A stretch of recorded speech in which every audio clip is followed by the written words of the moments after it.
Live. We are live, I believe. Hello everybody. Welcome back to Dark Souls, Dirge of Drangleic. We've played relatively consistently this last few weeks, which, means that at some point, our bad luck will catch up to us once again and we'll have to go into hiatus. I really hope my audio is coming through, otherwise I'm looking like an idiot at the moment. Hold on. It is. I think it is, alright. It is. In that case, well, first of all, as is usual, a shout out to a couple of people. First and foremost, shout outs to my wonderful players that are joining us here today, as well as shout outs to Sound Phenomenon for providing a lot of background music you guys are going to be hearing throughout the campaign. And, I'll shout out the respective artists for tokens and maps as we go along. What's it called? Also, shout outs to our viewers, for being here if they are at the moment. You guys are awesome. Maybe we'll get to 100 subs by the end of the month. Maybe, I don't know. A man can dream. 100 subs video special coming to later on. Once we get there. But anyway, you know the drill, y'all. Who wants to do that recap to get that inspiration that may be really useful in this particular session? So I need to ask, don't we all have inspiration? Yes, I think we do. most I think of us nobody do. has used it yet. Actually, now that you mention Yeah. it. So Do you want to give us like a different reward, or like do you want to just do it? No, mod shout out. No, shit, Indy, no. Sorry, shout out to our mod Wee Woo on the chat. Lots of hogs to our mod in the chat.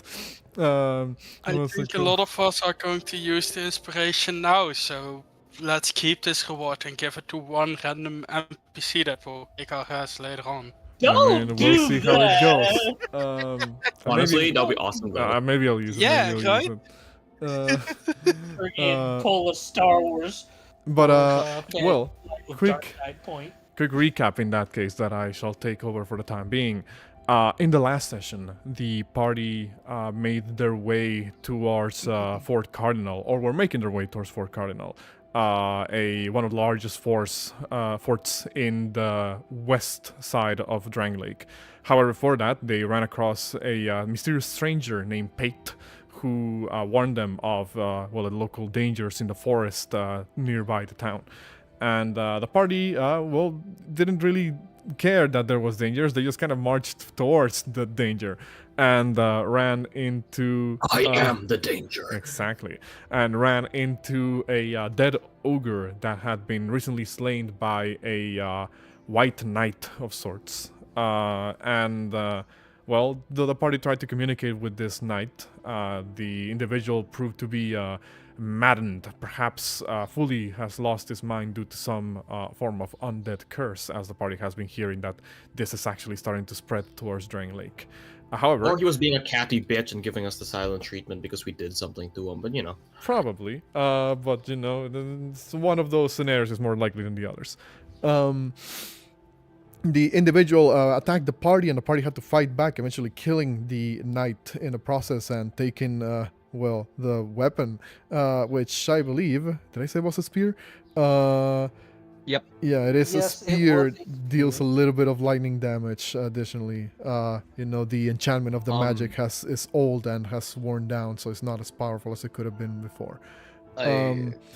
The party then proceeded to move towards the town nearby Fort Cardinal, coming across a group of guards who, after a bit of a checkpoint checkup, trying to make sure that the party wasn't bringing anything illegal into the town, they eventually allowed them in.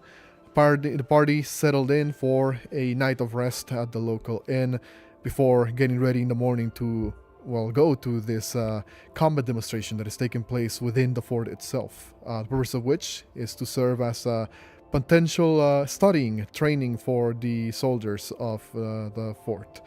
But we're getting ahead of ourselves. First, the morning after the night of rest comes into play here.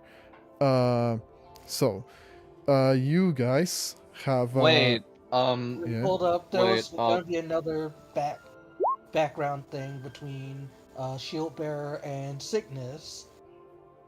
Yep. Oh. Yes, We that is true. agreed upon this last time. That is true. That is true. You are going to be doing something here at night. In that case, let me move Yeah. your view back to the just like the visual reference tavern in an area that I have here. Once I find it, because I have too many images on my thing. So I assume Signis is just thank like you, Joel Command. sitting in his room. I assume Signis is like in his room, like in like an armchair or like some sort of like chair, like single seat chair, facing the wall opposite of the door, sipping a glass of wine where you have no idea where that thing came from. Well, you would find yourself, well, waiting, I guess, for for Gilbert. What will We happen will tonight? Yeah, knock on door.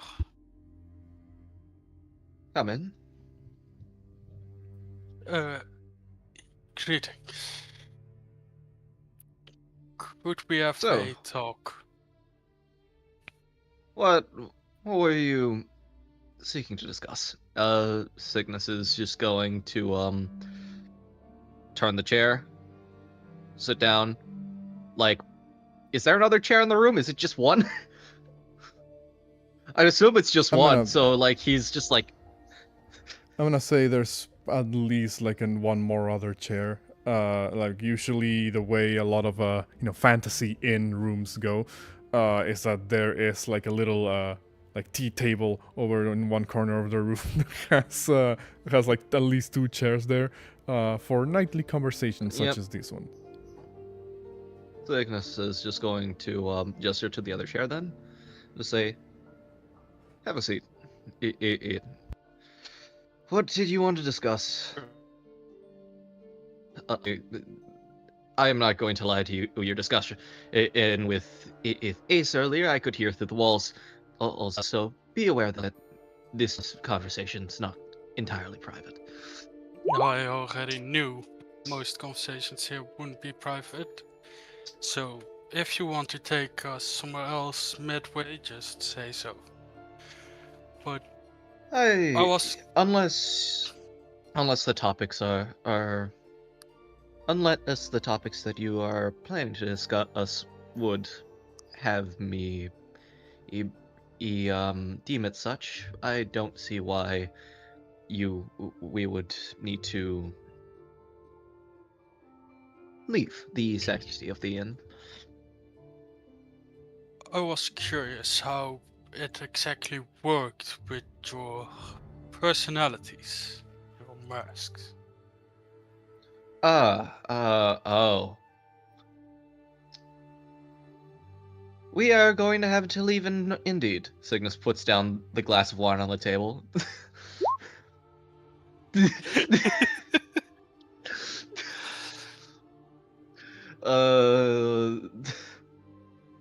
Lead the way.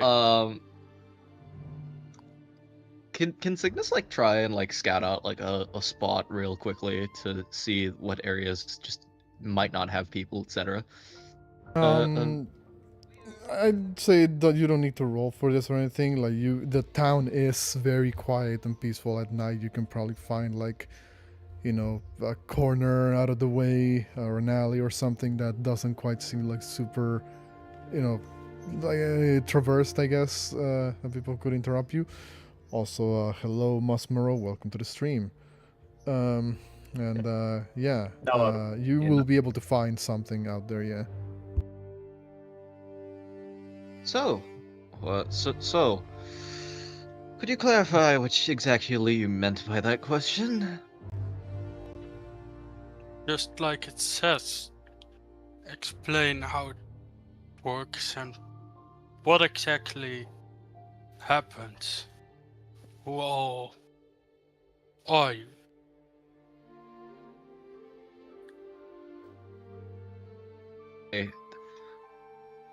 I will note for the record that it is very different from what you have, where it's like you're two different people in a single body, two different minds working in through the lens of one perspective. It's not nearly that. It is more so, you see, as Signis, like, actually, he you see, he like, this is actually probably the first time I think anybody's actually seen how he changes from Signis to Jeremiah without like the pillar of flame aiming the way. As you just see as he literally just takes off a mask, and like the disguise, the he just returns to being like the dark uniform or etc. And just says, think of it more so as as an actor playing multiple parts in a single play. Same person, different mannerisms, different and ways of expressing oneself to play a part. What kind of mannerisms do you all have then? It's as I mentioned. It's as I mentioned. It is simply the same person playing a different part. I know, but They're when you were Jeremiah, you were way more on the offense. You also talked more aggressively. These shifts are important to note when we're going to battle. I wouldn't say there's too. I wouldn't say there's too much of a difference. Hence, one is how you just see as he pauses to think, and I'm going to pause to think because I need to figure out how to articulate this. During that moment, you hear like, "Shut up." Sorry, not you. Go ahead.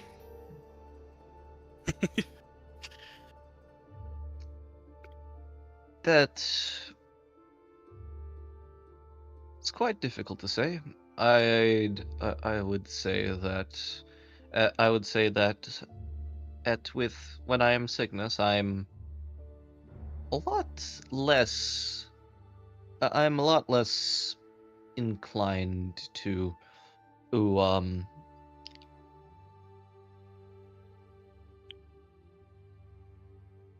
when I am playing the part of Signis, I don't tend to give into the instincts that were trained into me nearly as much, and I feel a little bit more free to do so as I please, rather than how I would do so for maximum efficiency. Mm-hmm.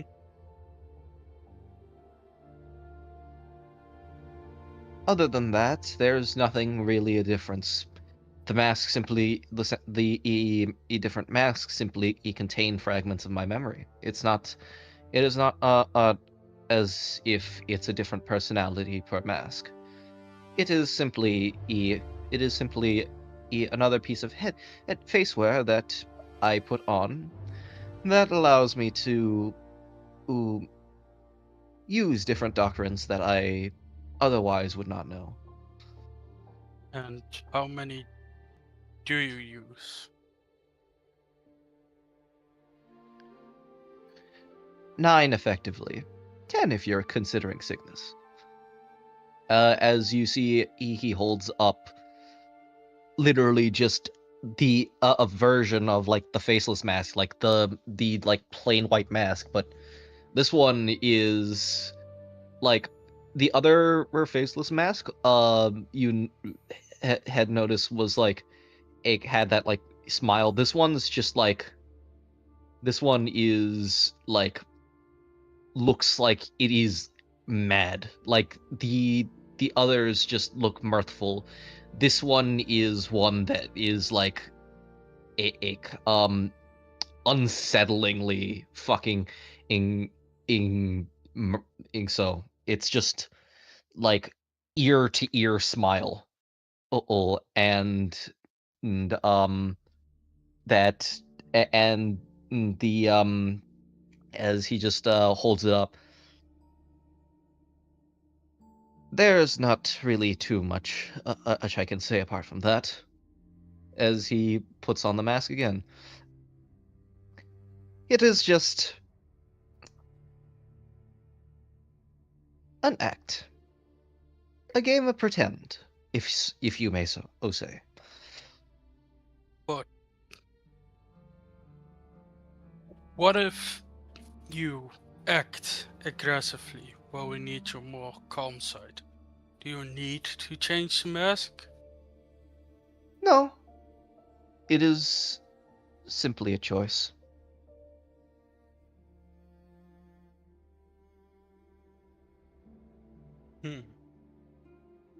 I would just prefer it to be different each time. It's got its perks. Yes.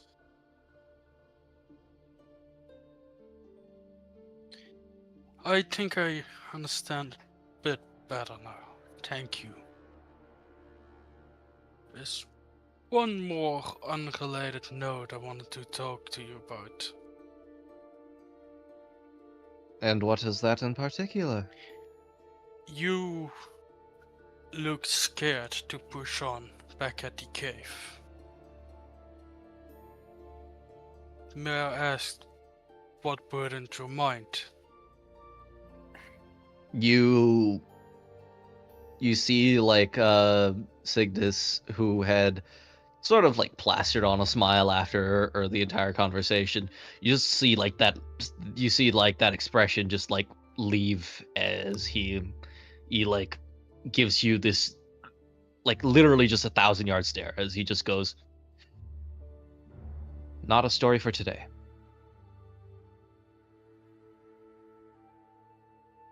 I see.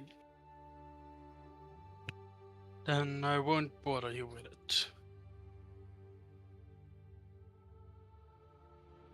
But once you feel safe to tell me, please do so. I have a feeling that'll be one day.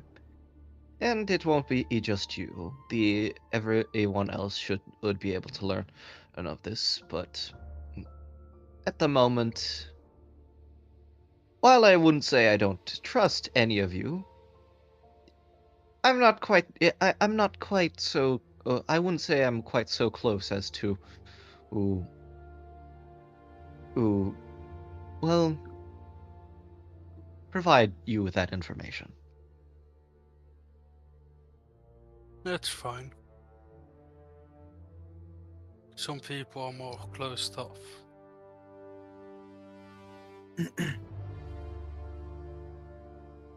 Now, time for bed. After all, we've got quite the match to watch tomorrow.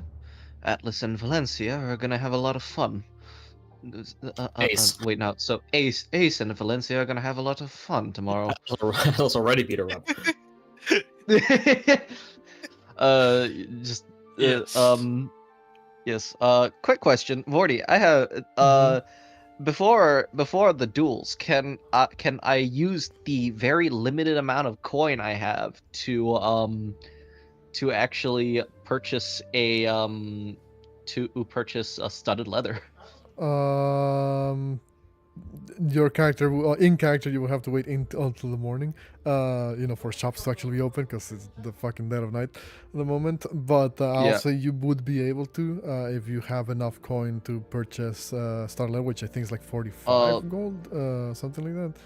Wait, it is? Yes, Yep. Starlet is surprisingly expensive, believe it or not. Let me double check Uh, that. It yeah, fair enough. automatically as Yes, an artificer. 45? Yeah, it is 45. Holy shit. Um, Uh, Signis is currently using leather armor. How much would that be to level it up? Then it's level. I I'm mean, not sure if you mechanically speaking yeah. can do that. But You have It's to a get that different refitted. process. That would take like weeks. yes, a different Like, process. yeah, fair enough. And Yeah, even- that's even if you completely fair. could, I was gonna say, even if you could, the way I'd see it is take the 10 GP Yeah. off, it'd still be 35. No, because if you would sell your leather, obviously it has seen battle. So it would sell for cheaper than Or 10. half price. No, I'm, We don't need to Yeah. complicate ourselves too much with like the pricing. Yeah, that's we're just gonna that's say that perfectly fine. if you want to sell your own leather armor, that you can sell at half price, and maybe that gives you a bit of extra coin if you want to buy started. So that would be still 40. Actually, then could Cygnus Cygnus might do a little funny thing. Cygnus might report to the guard like first thing next morning just to explain like what he found in the forest as regarding since there was like a post on the guard regarding the situation and with like the man and fucking around on the forest and the east of town and he would probably report. Yeah, there was an announcement for like suspicious activity in the woods, right? As it were. Yeah. You're not sure if they're meaning it was like, specifically that, but you could turn in whatever. He would information you have. report it still because that like he would like give like pretty concise fucking details. Could I actually like do like a something with calligrapher's supplies just to like write it all down? Calligrapher. Calligrapher is more I think like that I don't- text, but I will allow you to do like I guess light a hand. Just like basically uh, write a report. Yeah, like okay, so just write a report, not like visual sketching. Okay. Well, yeah. In that case, I'll just make me like a check with your not slide hand, with your calligrapher's tools using dexterity, and let's see how detailed like you're able to actually make this detailed and understandable. I guess that's the two things we're looking for here, because you're taking a big bet in assuming that the guards can read. What's it called?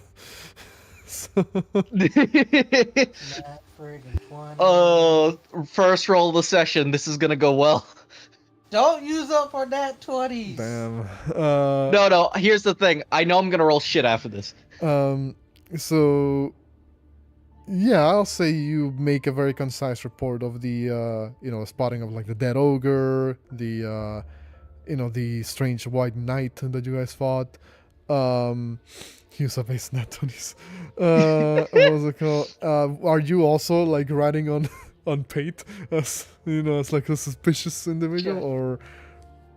or? Yeah, I think he would like note all the different like suspicious fuckers in the forest.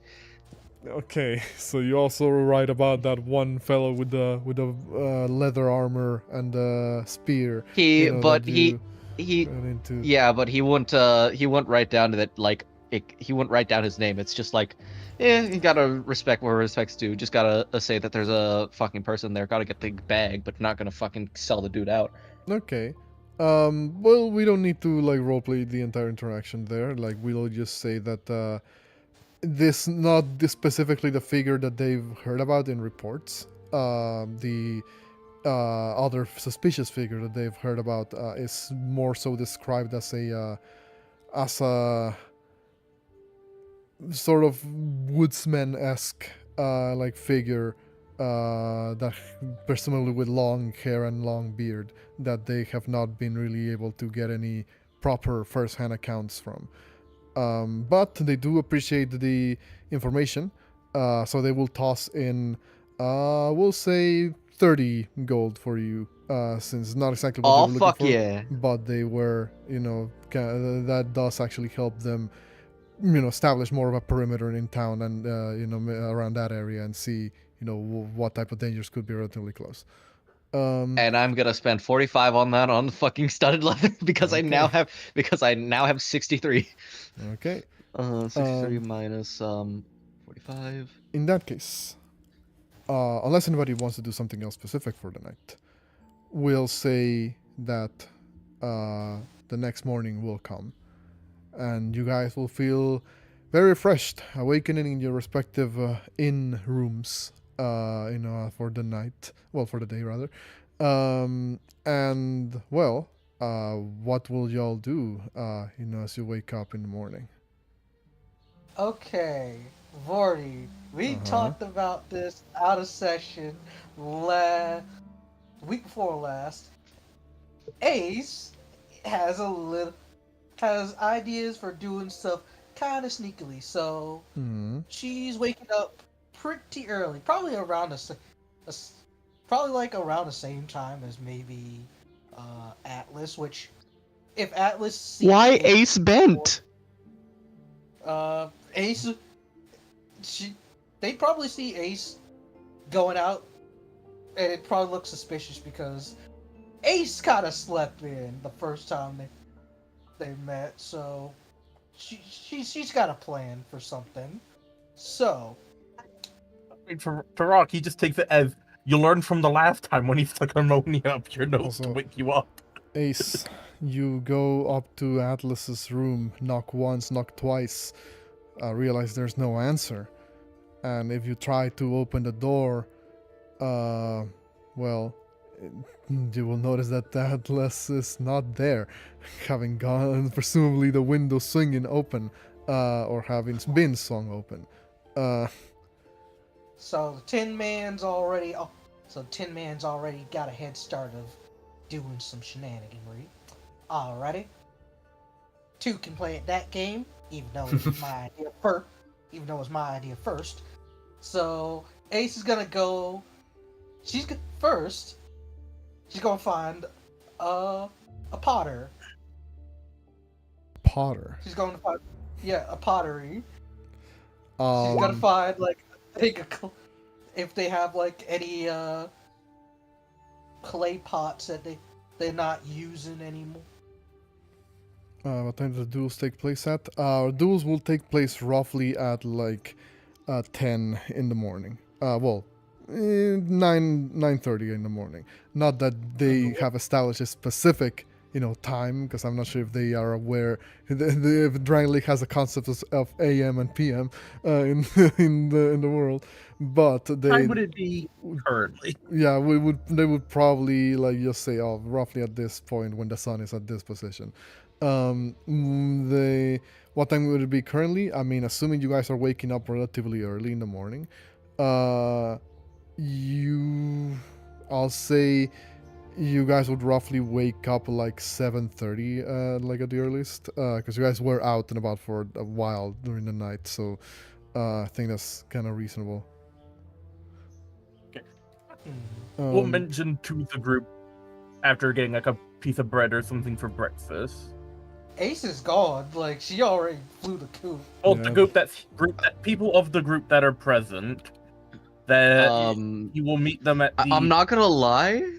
I think it's just Valencia and Shield Bear at that point. Nope, Shieldbear would go out as soon as he wakes up. Jesus. Yeah, okay. most of the So it's just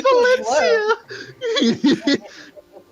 Valencia goes down to fucking have breakfast and it's like, well, here's It's everyone. just Rock there. It's just Doctor. Rox is grabbing a piece of bread and he was just going to basically just mention that Doctor he's jump gonna be. scare. He was just going to go out to do a bit of work to get some money before their duels and stuff. Since they're in a town, he's got a bit of money, but to get more prepared, just make sure he's got supplies and everything, and maybe get a bit more prepared for the duels and stuff in the afternoon since they all signed up. Okay. And also before he goes, just in case they need it, he will toss. Let's see, I currently have 5 potions. He'll toss 2 potions of healing to Valencia. Valencia will grab it and, well, just ask, like, any recommendations, Doctor? Don't be stupid. Don't be stupid. Don't be reckless, and make sure that you are using the supports that we have made for thine leg. I'll be fine then. Or Excellently Oh. put, says Cersei. and then Rock will begin to head out, and he will state, and remember, make sure to not put too much strain on thine legs. That means no running or other reckless movements. Unless absolutely necessary, for I understand that some situations cannot be helped. I understand. I'll be fighting on horseback today. Will that I even found- be allowed? Signis we is do- not saying this, by the way. Since I also signed up for this duel, if there's a chance we end up fighting, I promise that I will not use all of mine tools. He's clearly referencing that he's not going to use his poisons or, bombs. Yes, As please he- don't explode my horse. As he will begin, Roland would not be happy. as he then begins making his way out, and he'll basically ask. So basically, he's gonna look for to do a little bit of work before the duels and stuff for a few hours. So he's gonna ask around if there's anywhere that a doctor like him could get some work, or with any of his other trades, because he's got smith tools and stuff. I mean, hey, we'll say that you might be able to find something, cause like this town is very safe, as per like physical injuries goes, cause they're like directly next to the fort. So the most you'll be looking out for here is, I guess, general illnesses. For the most part. Roll me a D100, and in the meantime, well, damn, the entire party like fucking split. Yeah. So- That's the top of the list Ace is going for. Hilariously, the party hasn't split entirely. Cause if you checked the whisper or to you, Signis is trying to fucking tail Ace out of fucking. I did not get a whisper like at all. Huh? No, I didn't get a whisper. I literally just whispered to GM, can Signis tail Ace out of curiosity? This is literally just him fucking I didn't get going anything. Pink Panther And I'll be style. honest, Nathan, for the most part, I will miss stuff that is whispered in the Roll20 chat, so you might need to just send me things directly through Discord, because otherwise I may see. miss it in the chat.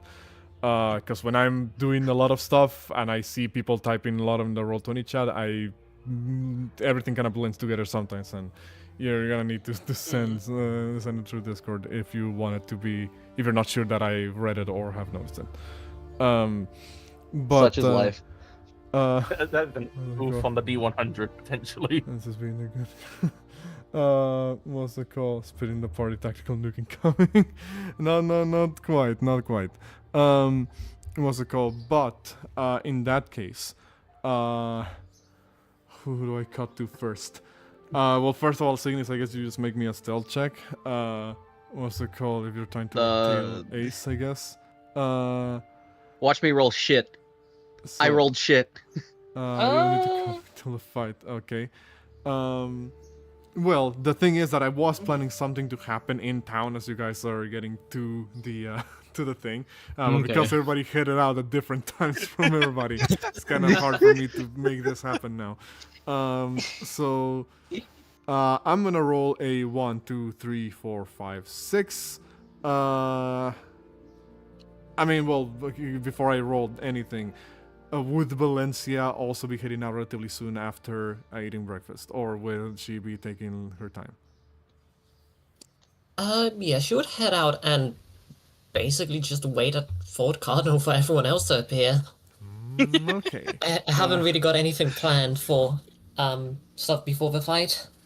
Okay. In that case, I will roll a 1, 2, 3, 4, 5, 6. A D6 and see who this happens to on the way to the to the. Oh my fort. god! All right.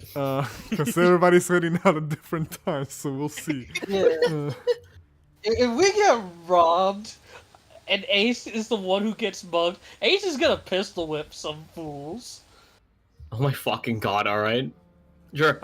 Yeah, so Atlas, this will happen to you early in the morning. What's it called? Not soon, not too much later after you headed out of the inn, you will begin to hear a slight commotion, which strikes you as surprising. You were not aware that the people of this planetary sphere wake up at this early time of the day, seemingly. At the very least, the common people, as it were.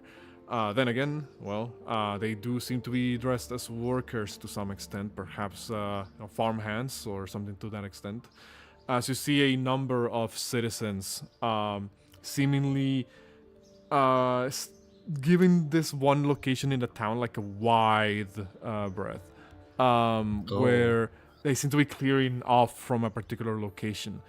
You hear murmurs here and there, but you can't quite pick up what other conversations are happening as your path, the path you're taking at the very least, seems to be not entirely towards that direction. Like the fort is a little bit more of a straight shot, it's a little bit more off to the side. Would Atlas care to investigate or not? Yeah, I'd say that at the very least, Atlas would try to reroute their path in order to listen in on what people are saying at the very least. I don't think they're going to straight up go there by themselves, but I think they want to at least pick up on any form of rumor. Okay. In that case, roll me a perception check to try and catch what what the people are saying. Damn it! My passive perception is 15. Your passive 15? Okay, we can take this or your passive then. All right. You overhear a couple of conversations from some of the citizens that are clearing off in large groups from a particular segment of the town. You hear somebody say, "It's that strange old lady again, back in town." You hear somebody else respond, "Does she not realize that we don't want any trouble?" Somebody else who's also sounding kind of nervous will say, "Whatever, just ignore her. She'll go away eventually. She always does." You hear some of the citizens. Oh. I think if this is a person of interest, I think Atlas is actually going to kind of... Well, they're going to think, would this have any chance of making them late? And by late, I mean they want to be there, at least 20 minutes early.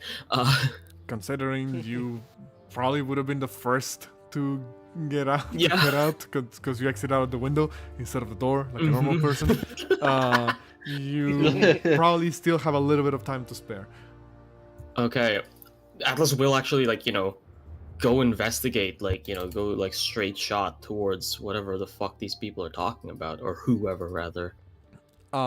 You would notice that once you go down a particular street here in town, you will see another group of people kind of giving that place a particularly wide breath, and they do look at you as you pass them by, kind of staring at you. You draw the attention of the people. What can I say? And they don't specifically say anything to you or around you when they see you. They instinctively kind of quiet, go quiet, and stare at you, and then continue walking down their way. And eventually you arrive at the little street that they were avoiding. You see what appears to be a hunched over figure. Very thin, almost frail looking, which contrasts against the packet that they're currently carrying, which appears to be a combination between a regular sort of canvas backpack and a sort of wooden structure that has been attached to the backpack to some extent, giving the impression that they're carrying a miniature house with them. That's cute. The wooden structure also has this stick, I guess, sticking out from it, that has a lantern hanging above it that is not currently lit in the moment because it's bright outside. But the figure appears to be appears to be kind of like this hooded individual who is simply just kind of walking very, very slowly, almost as if they're a person in their advanced age, or either the backpack, as it were, is very heavy for them. Let me show you exactly who they are. There is right away like this air of uncertainty you notice as their fingers are a little bit too elongated. Their skin, whatever is visible through their robes, a bit pale and sickly looking. You're not sure if they're like a carrier of some disease, but certainly the citizens were treating them as such. The individual is seemingly like walking, looking around, almost as if he's waiting for anybody to approach them. Okay, well, yeah, Atlas is like, well, yeah, they might carry disease. Good thing I'm in a fucking, like, COVID-proof suit. So they're gonna walk basically right up to them and just kind of say, And like that, your boy is demonetized. You said the funny. You said the funny words. Goodbye, Vorti's money. Also, you seem to not exactly attract the positive thoughts of the people in this land. Would you need help with anything? I was gonna say, I'm not sure if you're using the voice mod at the moment, but I don't think it's working. But damn it! What? Why not? I think both our voice mods are like not working correctly today. It seems. Hold on. No, I just have my wrong input device. Hold on. Oh, damn. That would explain it.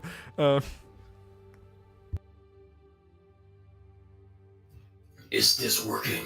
Yes, it is. But you said what you said. You're not attracting like particularly good attention in front of people. And the individual looks over, and like you can't really see their features through the shadowy hood. But when they speak up, it kind of does sound like an old lady. And she will say, "Oh, finally, one of you talks to me. Hello, sweetie. You look quite tall and strong. Certainly, one such as yourself need not worry about hanging with little old me." Gulmoth Regulations number 46. Help the elderly, aid the poor. Whenever you come across one less fortunate than yourself, a knight is obligated to offer aid. Ah, gallant knight appearing in my time of need. Well, I color me surprised and flattered that I garner such attention. What's your name, sweetie? AR 296158. Stares at you and says, "I'll call you dearie if that's fine." At this point, I have so many asinine nicknames that this one may be a bit more refreshing. She kind of like chuckles a bit.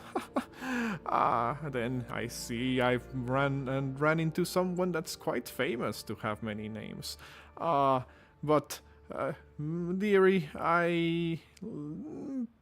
I'm in a bit of a tight spot at the moment, and seeing as you're a gallant knight, perhaps you can assist me. What is it that you require? Oh, I've been so hungry this last couple of days. I've been trying to make a living out in the road, but no one seems to want to approach me. They think I carry some form of curse or disease or something to that effect. I barely managed to convince the guards to let me pass into town. But, well, as you can tell, nobody really wants to approach little old me. would you care to buy something? Anything, really? Very well. I am in the need for enhancements. What do you have to offer, young miss? Young? Oh, you're such a flatterer. Mm, I have a couple of things that I have here I've collected over the years. She kind of begins to, again with a bit of work, try to take off the backpack slash little house that she's carrying on her back, and like she lets it fall onto the ground, and you hear like a loud boom, like thud as it hits the ground. She's taking off her limiter. What's it called? She looks over and says, "The name is Melentia, by the way, dearie."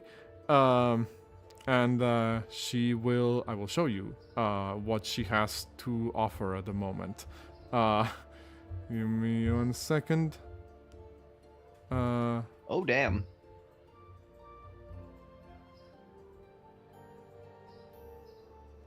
Oh, shit. Oh, kinda Jesus good. Christ. What's a witching urn? Well, I will. She begins to pull out like a bunch of different items from the thing.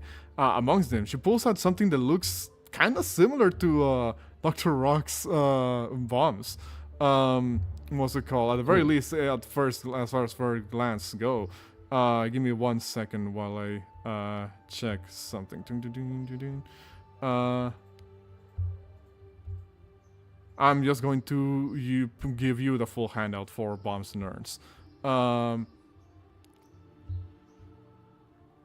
So, these are basically just like, bombs, basically, you can throw, but they have different effects. She specifically sells the Witching Urn variant, which deals force damage.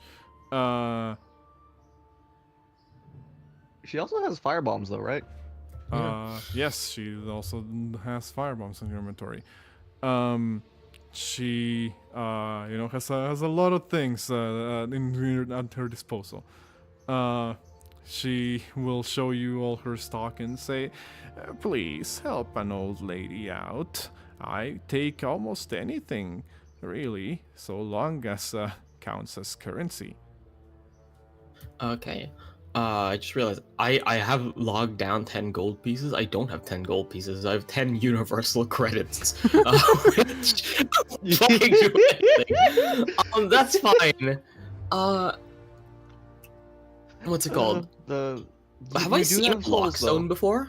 You have. It is the mechanism, stone sort of like block that Roy the Explorer used, or rather was going to use, to activate the poison spraying mechanism in the Rat King's domain. So Atlas will kind of ask about, like, that lockstone there. What is it used to unlock? Almost anything. There was this architect from, times of yore that created multiple things around the land that is now Drangleic. And some of those things are, still somewhere out there. Nobody quite has found a way to replace them, so they still exist. And these mechanisms, these stones, can help you unlock them. Out of character. It's like one of the fucking stone sword like keys and like kind of. It's kind of like a stone sword key, but here's how I'm deciding to use this. They're basically Deus Ex Machinas. At any point, once you enter a location, you can ask me, "Is there a Pharaoh's Lockstone mechanism?" And I can tell you yes or no, and then you can use one of these that'll do something different depending on the area. Okay. It's Awesome. a get out of jail free card, basically. I love that. Signis about to go and disable all the traps, and then Atlas just pulls out the funny rock and puts it into the wall. I think we currently have one that we got from when we killed the rot. What's it I called? think. So Atlas will kind of like say, Once again, confirmation. You are not exactly expecting many people to purchase from you. I'm expecting at least some, but it seems that these people are quite stingy nowadays. I simply wish to avoid doing a faux pas of etiquette. However, if that is the case, I will purchase 10 life gems as well as the lockstone. The common ones. Oh. Common or uncommon? Common ones? Yes. Okay. She will say, thank you kindly, dearie. She will begin to put down like all the items on the ground for you. Almost as just making sure not to directly touch you when handing the items. And then just kind What's of it called? puts like a hand forward. At this point, you notice like her, nails are also kind of long and like gnarled and sickly looking. What's it called? Like, Atlas will actually, like, say, Do not fear or worry. Even if you were the bearer of some form of disease, this armor of mine protects me from any outside pathogens. I am happy to transfer souls in the way that is customary. as they'll, like, take her, like, they'll gently, like, take one hand, like, the thing of, like, holding it with one hand and, like, putting the other hand, like, over the palm kind of thing. Mm-hmm. Yeah, gonna be doing that to transfer the souls. You transferred the required amount of souls, and I need to update her inventory because you have just taken how many did you say life gems? 10 common, so all of them. So all of them. Oh shit! You just like ran her out of life gems then. Okay. So let me just cross it out then. So, you pass like all the souls over to her, and she will say, "Thank you kindly." And if you have any friends in town that may want to do business with an old hag like me, then make sure to let them know that I'll be here for a while, at least until I'm ran out of town again. So, you have yourself a nice day, sweetie. She kind of begins to pick up like the backpack, and like you can tell it like she struggles a little bit to get it Yeah. onto her back. Atlas will help her, like, with it, like. Okay, you help Melentia like get the bag up. As she starts, like, to get off, like, get away, like, Atlas will kind of say, Suggestion.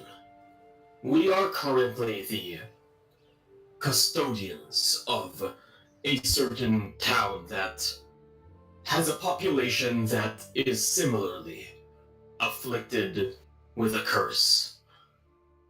You would be much more welcome there. Our population is steadily growing as well, so you may have some form of business opportunity.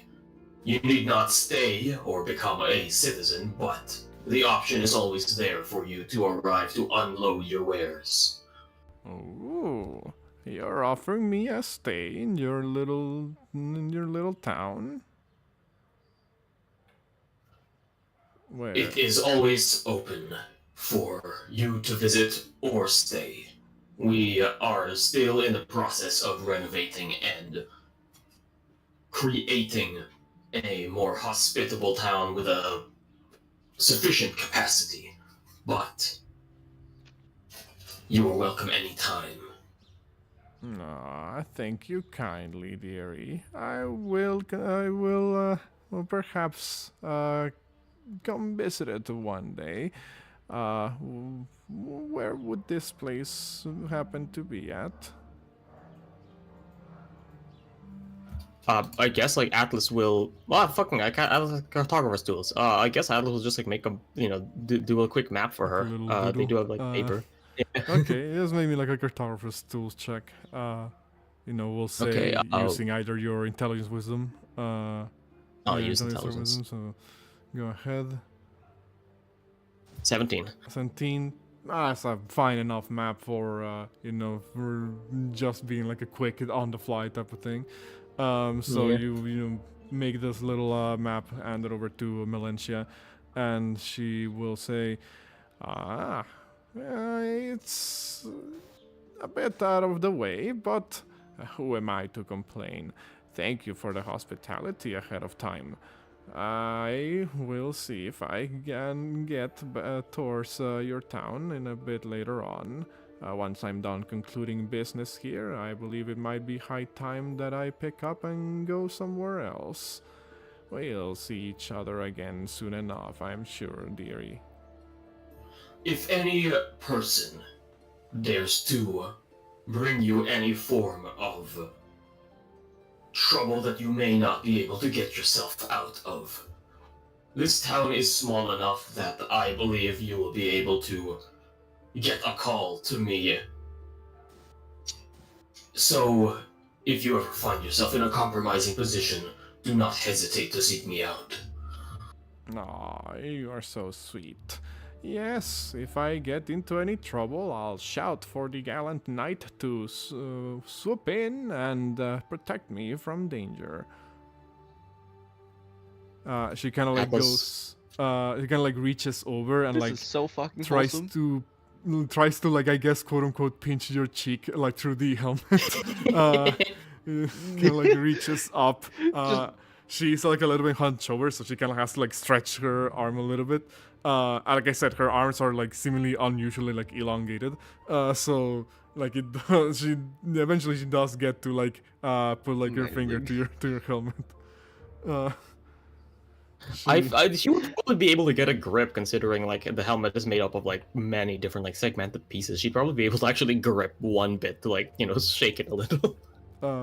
She will be able to in that case, and just gonna shake your helmet a little bit, and then kind of puts like her hands on the bands of her backpack, and will say, "Now I have some more people to scare." Well, thank you kindly for your patronage. I'll see you some other time, gallant knight. Atlas, people to scare. Fuck yeah, this like, is all takes out grandma. Atlas takes out their wristwatch to see if to check the time, and then realizes, wait, I didn't fucking synchronize this, and I don't even know how time is kept here. If you had met up with Ace, she could have synced watches because of her magic item. Oh wait, yeah, probably, actually. Oh wait, no, you can't right now because it's currently out of service because of different infusions being used right now. Oh damn. Yeah, Signis does have a working pocket watch, but it's slightly off because of things betwixt. Mm-hmm. But yeah, that is Merchant Hag Melentia, who is gonna be in town in case y'all need to buy any more miscellaneous goods out of her. What's it called? Let me add where did I put her profile in the journal? Here we go. The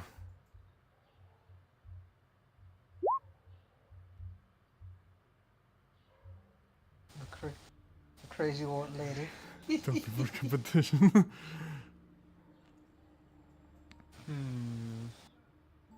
Yeah, I love her. Old ladies, admittedly. Hey, I'm glad she made an impact. What's it called? But besides that, there would be really no interruptions on your way to the fort, Atlas. What's it called? As for you, Ace, you have a fucking bucket list here too of items that you want to purchase. Yeah. Well, with Ace thinking about it, and then looking at her list and looking at the time. Oh dang it! I don't have time to make too many smoke bombs. Takes hours. Now that I think about it, I should have did this before we left the village. But then again, we ain't got much stuff anyhow. And in Ace's mind, she's thinking, okay, if I was back in Omenport, first place I'd go is somebody kind of shifty, somebody that nobody wants to talk to.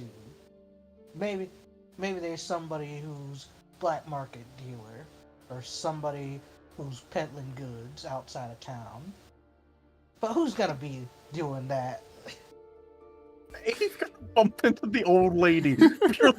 No one wants to fucking talk to them. This old lady fucking sneezes and like it's like Atlas hears it from the distance. I mean, I Like, could at say the very you least, you can buy. Go ahead.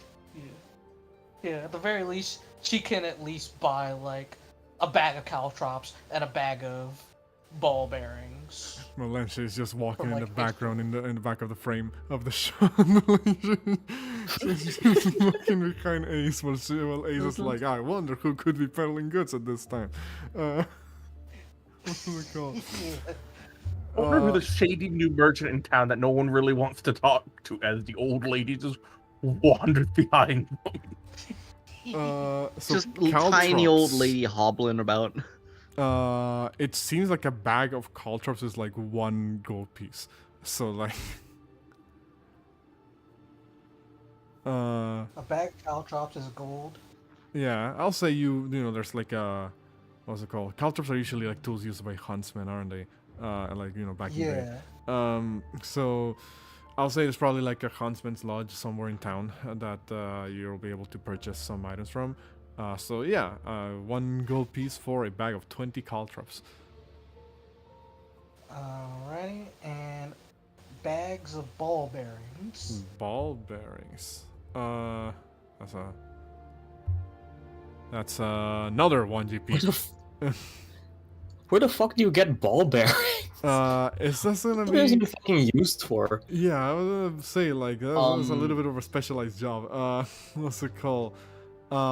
She'll be looking for like maybe a tinker or a blacksmith, because these are what. There Is she gonna like ask for ball bearings specifically? Like there is a blacksmith in town, but like, you know, they don't really do like ball bearings, you know, because that's again a very oddly specific thing to ask for.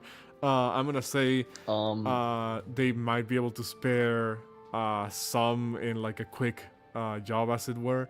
You know, just kind of grab a bunch of stuff that they probably can use as ball bearings. You can only use ball bearings are generally used for advanced gear mechanisms. Pretty sure exactly.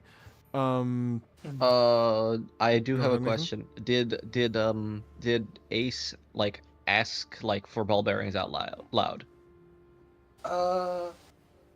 Ace knowing that this is more of a medieval place, she would say like, got any like some spare scrap metal, some old rivets, some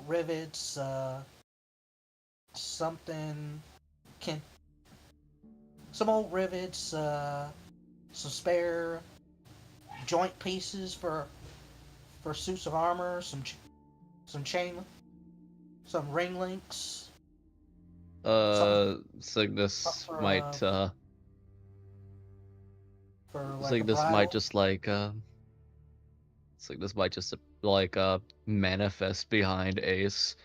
Is I think I think Ink I can save you the effort there, as he pulls a bag of ball bearings out of his pocket.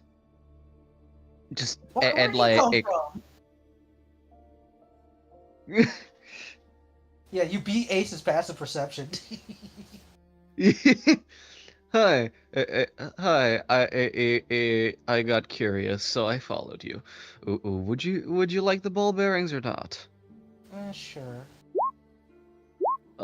Yeah. Cygnus just hands over the bag, and I no longer have a bag of ball bearings.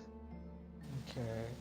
I will need to find in somebody to make me another set later on, but what are you planning to use those for? I was mildly curious. Well, given that some of my tricks, a few tricks up my sleeve are a bit limited use, thought it best to improvise a little bit during the fights and all at the Interesting. little event. And oh, if we're still at the blacksmith, Ace would ask if they have any like old rags they don't need anymore. Blacksmith. Are you gonna make a fucking slingshot? Who appears to be this sort of like younger looking individual, will say we might have some old rags, I think. Why? Uh, a bit of a project I'm working on. Bit of a scrap project I'm working on. Bit of a tinker and smith myself, and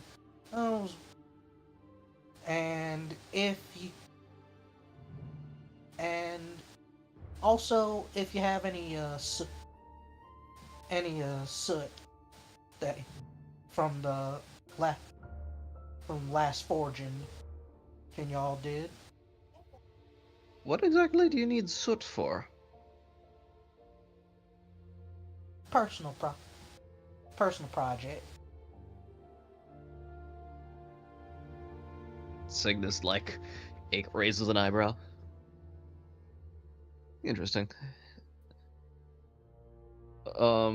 He's just gonna say,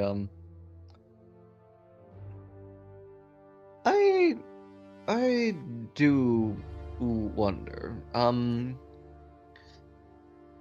I may require some help of making something down the line, and I have a feeling you're one of the few who could actually help with this. I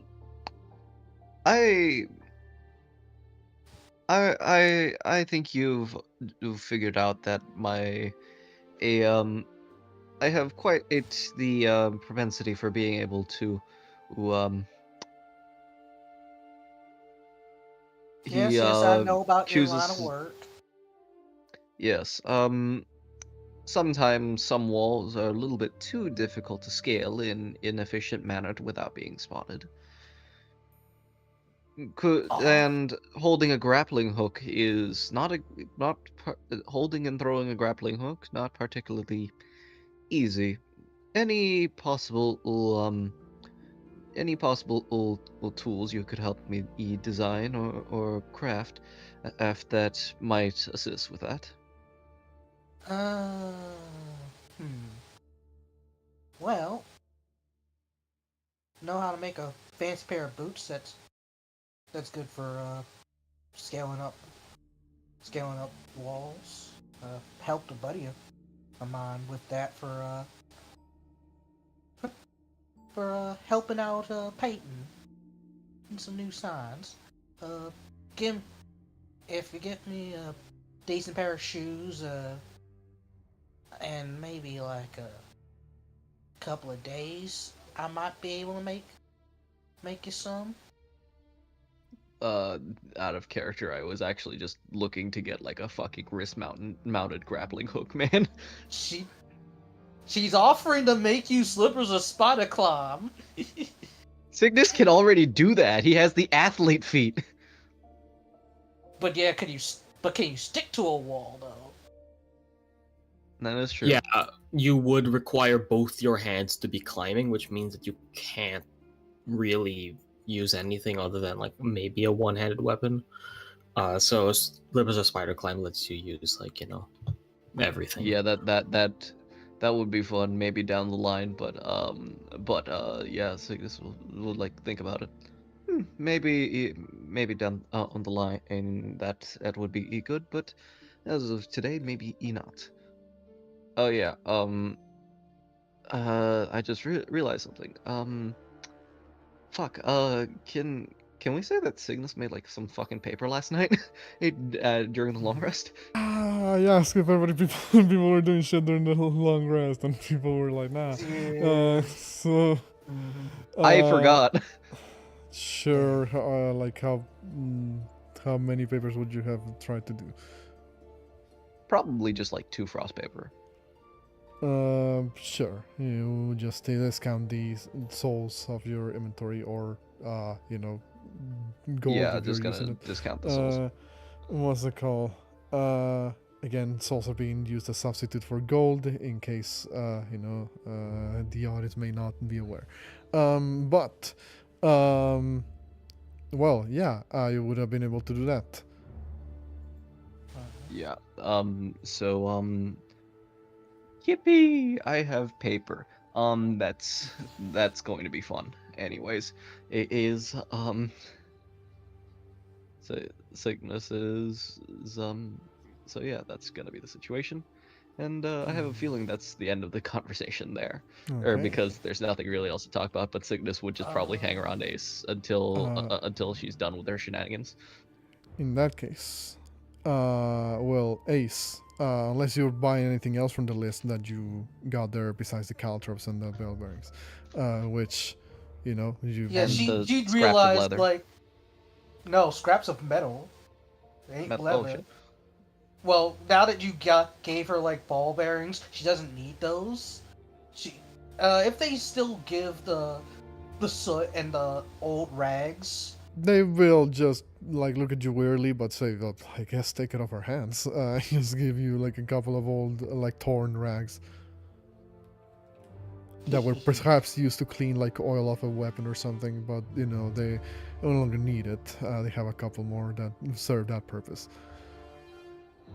Yeah, she'll be looking for any sort of if it's shit like now who could be a shifty sort of thinking in her head like what any sort of merchant or peddler that might be selling stuff that maybe not too many people need.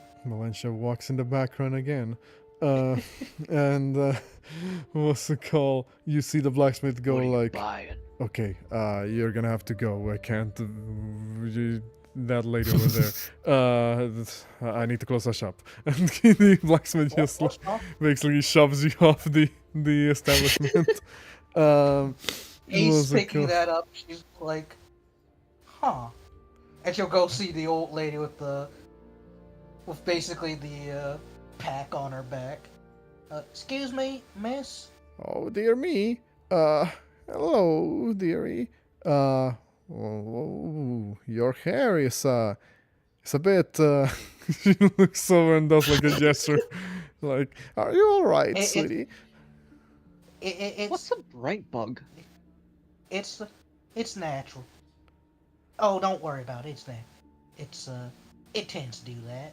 Okay. Well, I'm a pyromancer. oh, you're one of those. Okay, I understand. It's quite the destructive force fire, isn't it? But it looks good on you, sweetie. And what? Not many people approach me though. So one has approached me today. Looks like I'm on a roll. Would you care to take a look at my wares? Yes, please. I assume Oh, Signis fine. is just like standing behind her. It's just like, I think we wouldn't mind taking a look. Well, then Oh. feel free. Once again begins to lay out like is the process of putting down the backpack, grabbing stuff from inside, putting it on the floor. Ace would probably like help you know, her with the pack if she's kind of setting it down. Oh, thank you, sweetie. Thank I'm you. surprised. I'm surprised she just didn't open up like the cloak and just was like, "What are you buying?" Oh, yeah, she does give you those Those vibes. tense nobles around door events. Hey, that's pretty cute. freaking What's it called? Ace. Where are my manners? My name's Ace. This here's my friend Walker. Oh, hello. I am Valencia, and well, don't be too thrown off about my appearance. People tend to do that all the time. Is there anything that interests you from my wares? Ace looking through, and sees the friggin' bombs. You see her eyes kind of light up a little bit, figuratively and literally, as they have like a little bit of a glint to them. Like, what's this? Oh, these are some fine imports from various nations. Caught your eye, did it? They're real interesting. What do they do? Ace playing up the, oh, I don't know what this is. Ace kind of figures out what. You throw them at people, and magic happens, so to speak. She does like a hand opening explosion, like hand gesture, basically. You don't say. Ace in her mind has an evil grin on her face. How much are these? No, for you, sweetie. And she tells you the price. Also, were you gonna say Speaking something? of, what is a bright bug? Oh. What's a bright bug and what are the mystery keys? Signis would just like look at theirs like, what are these two? Looking at the mystery key and the bright bug. Though like his eyes were like temporarily like it shifted to the human effigies, knowing that he has one in his fucking inventory. Just turns back to the things though. She'll say, "Oh, this one's a very rare one." She pulls out like a little jar that has like a bright bug inside. You have seen bright bugs before. They showed up during the night when everybody started sharing stories. One of them landed on Atlas. Melanchia will say, they say that these little critters taste the best when they're about to expire. She will kind of shake the jar a little bit, and the bright bug, like it's thrown around in the jar. And she, bro, that like you just look inside, its little face is like. Let me update the merchant hex inventory as well, because Atlas bought the lockstone as well. Yeah, I see the little strikeout that you did. Okay, I will show you what bright bugs do. You know, it would be hella funny if down the line. What the fuck do you mean ingesting a bright bug? Eat it. Yeah, you just like munch, you eat it. Damn. Damn, you deal 2 more damage and reduce damage by 2. That's for the next pretty good. minute. I'm not gonna lie though, it would be really fucking funny if we come back like if the merchant appears again and the stock just says dead bright bug too. Okay. Just like it's just being Mare fucking died. Ace kind of look in her pocket, sees like the dollar, and then the rest of the gold coins that she has. Well, out of curiosity, do y'all happen to take souls? A bit strapped for cash. Oh, sweetie, do I ever? I'm probably the only merchant in this surrounding area that takes those. A lot of people do not like dealing in them. It reminds them of, dark times that could be coming. So, yes, dearie, I do take those. In fact, just earlier, a very kind, gallant knight traded with me in such currency. Yeah, Signis don't turns to Atlas. say. Sorry, Signis turns to Ace. It's just like, Like turns like There are automatically two- like a compass, like towards the direction, like they're just staring at a mini map. Fucking activated aimbot and just looks over. This turns to Ace, sorry. Just like, there's 2 people who that could be. Would they happen to be really tall? Armor looks kind of silverish and a little bit. Oh, yes, just the one. Do you know them? Are you friends with them? There's one person that could be. Yeah, friend of ours. Then that explains why you seem to be just as kind as they are. And interesting little urns. She looks at the lightning and she looks at the friggin' witching urn as well. Are there anything special about throwing daggers she's selling, or are they just normal ass fucking throwing daggers? They're just throwing daggers. Like, what's it called? They are, effectively daggers, 1d4 damage, whatever, but instead of the regular, 20 to 60 feet thrown range, is 30 to 90 feet throwing range. Okay. Oh, Signis might take a few of those. What's the deal with these little urns you got here? Another import. Same as the ones before. Throw them at something or someone and watch the magic happen. Okay. Well, in that case, let's say, Same shit as the first. yeah, I'll take all these off your hands. All the witchiners and the firebombs? Question mark? Yeah. Yes. Okay, damn. Yeah. She's rich. She's rich in souls at the very least at this point. I'd say that's 500 souls from the life gems, plus 200 from the pharaoh stones, then an additional 40 from the urns. That's 740 souls. Oh, now I may have enough to retire after this. Signis is gonna buy 5 throwing daggers.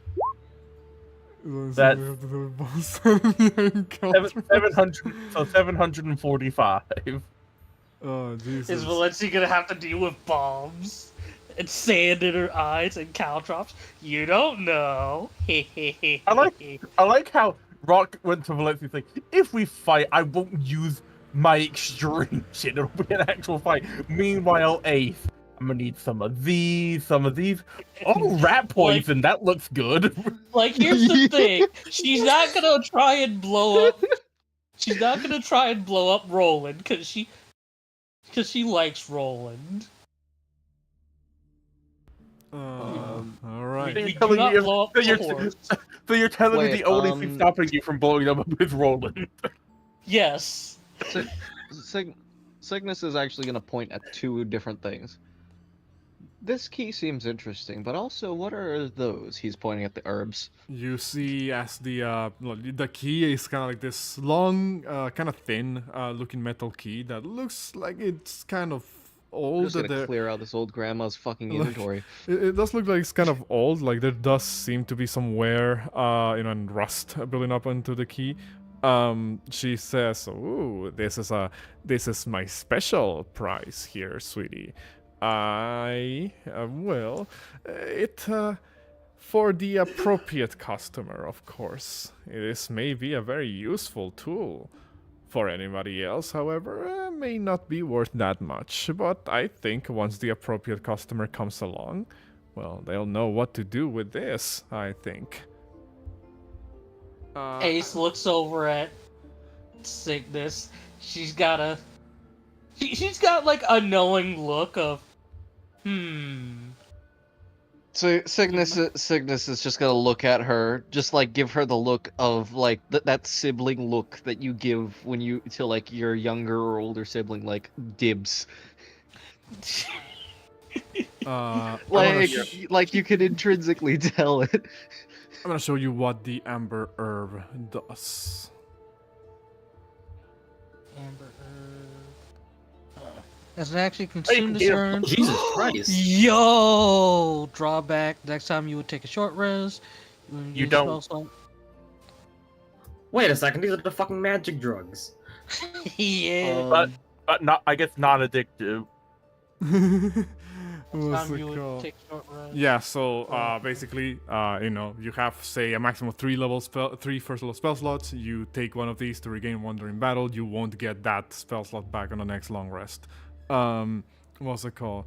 So, because you're choosing to gain it now to not gain it later, basically. Okay. Yeah, honestly, this is only useful for the 2 people who are standing right there. Yeah, because we the only. Well, you know, Atlas Well, also yeah, uses Atlas. spell slots. Like, I was gonna Yeah, have to say, but you Oh, right, I snipe. forgot.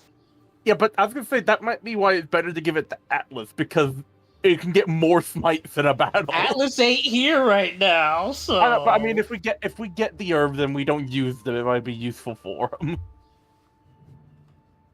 like for the long term. how the fuck? I mean, to be fair, how the fuck are you supposed to feed them to fucking I'm sure- Atlas? I'm sure Rock could just puree them or some shit into a potion. Like, if anything, the person who actively uses a lot more magic is Ace. The But fuck you still. mean? Signis like fucking casts so much decelerate. Yeah, but magic missile ain't cheap. I had this argument Yeah. in character. No. No. Take it or but- leave it, sweetie. Yeah. Make a choice. Okay. Like, Signis like is in the gonna background, buy I the want to key. say like Ace and Signis were playing rock paper scissors for the key.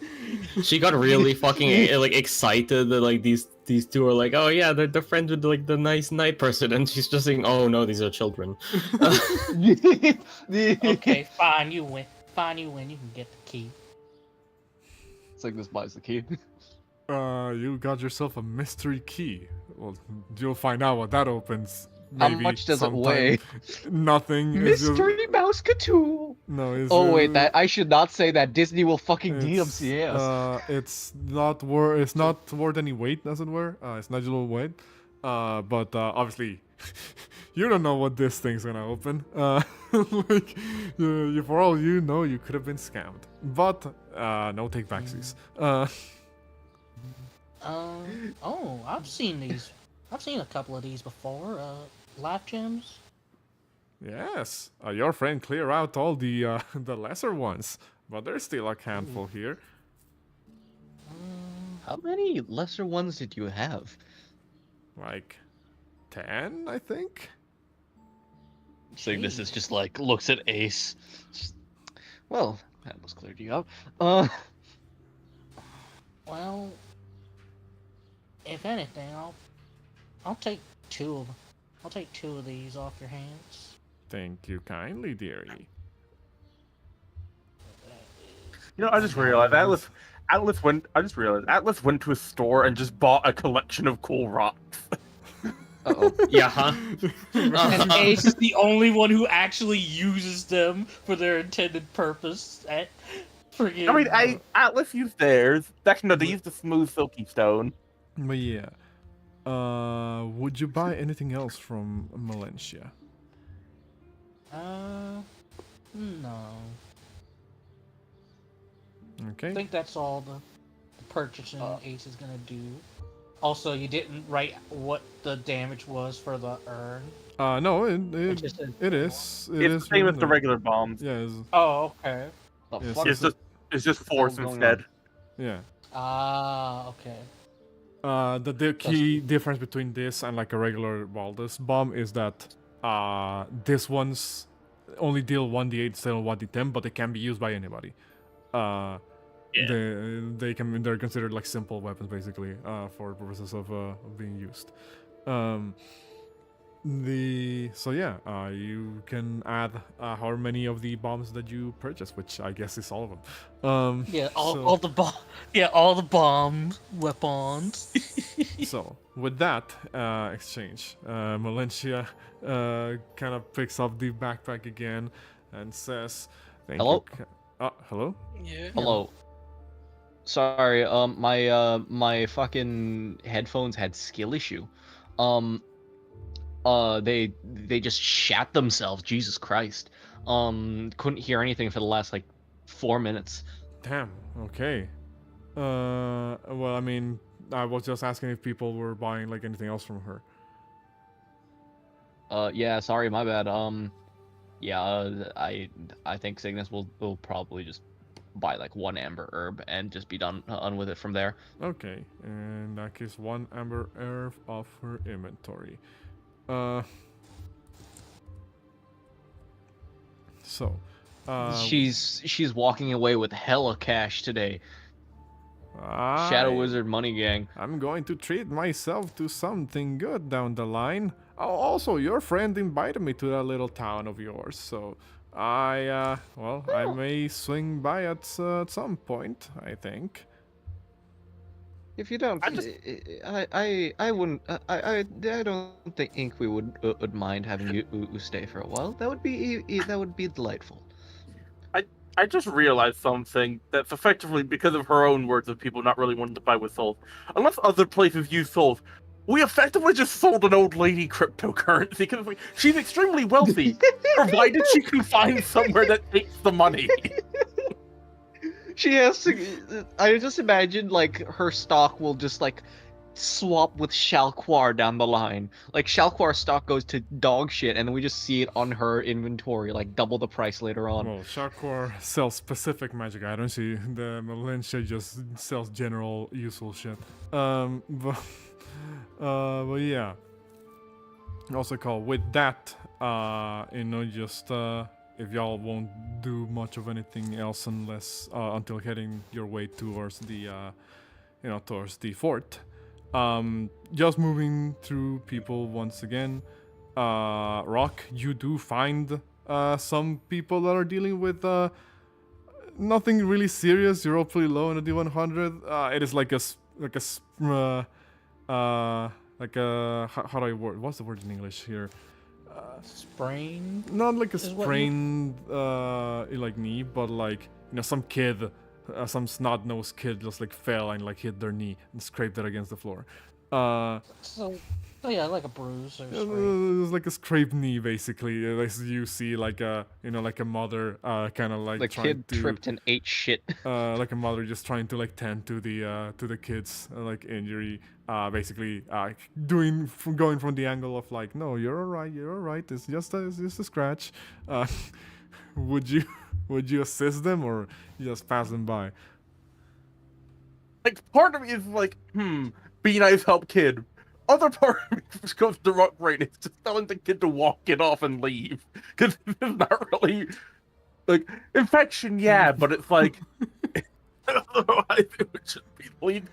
Because, like, it's not a serious injury, yeah, but this is, like, it's an older time, so medicine, but it's like, it's a scraped fucking knee. So, you just walk past the kid.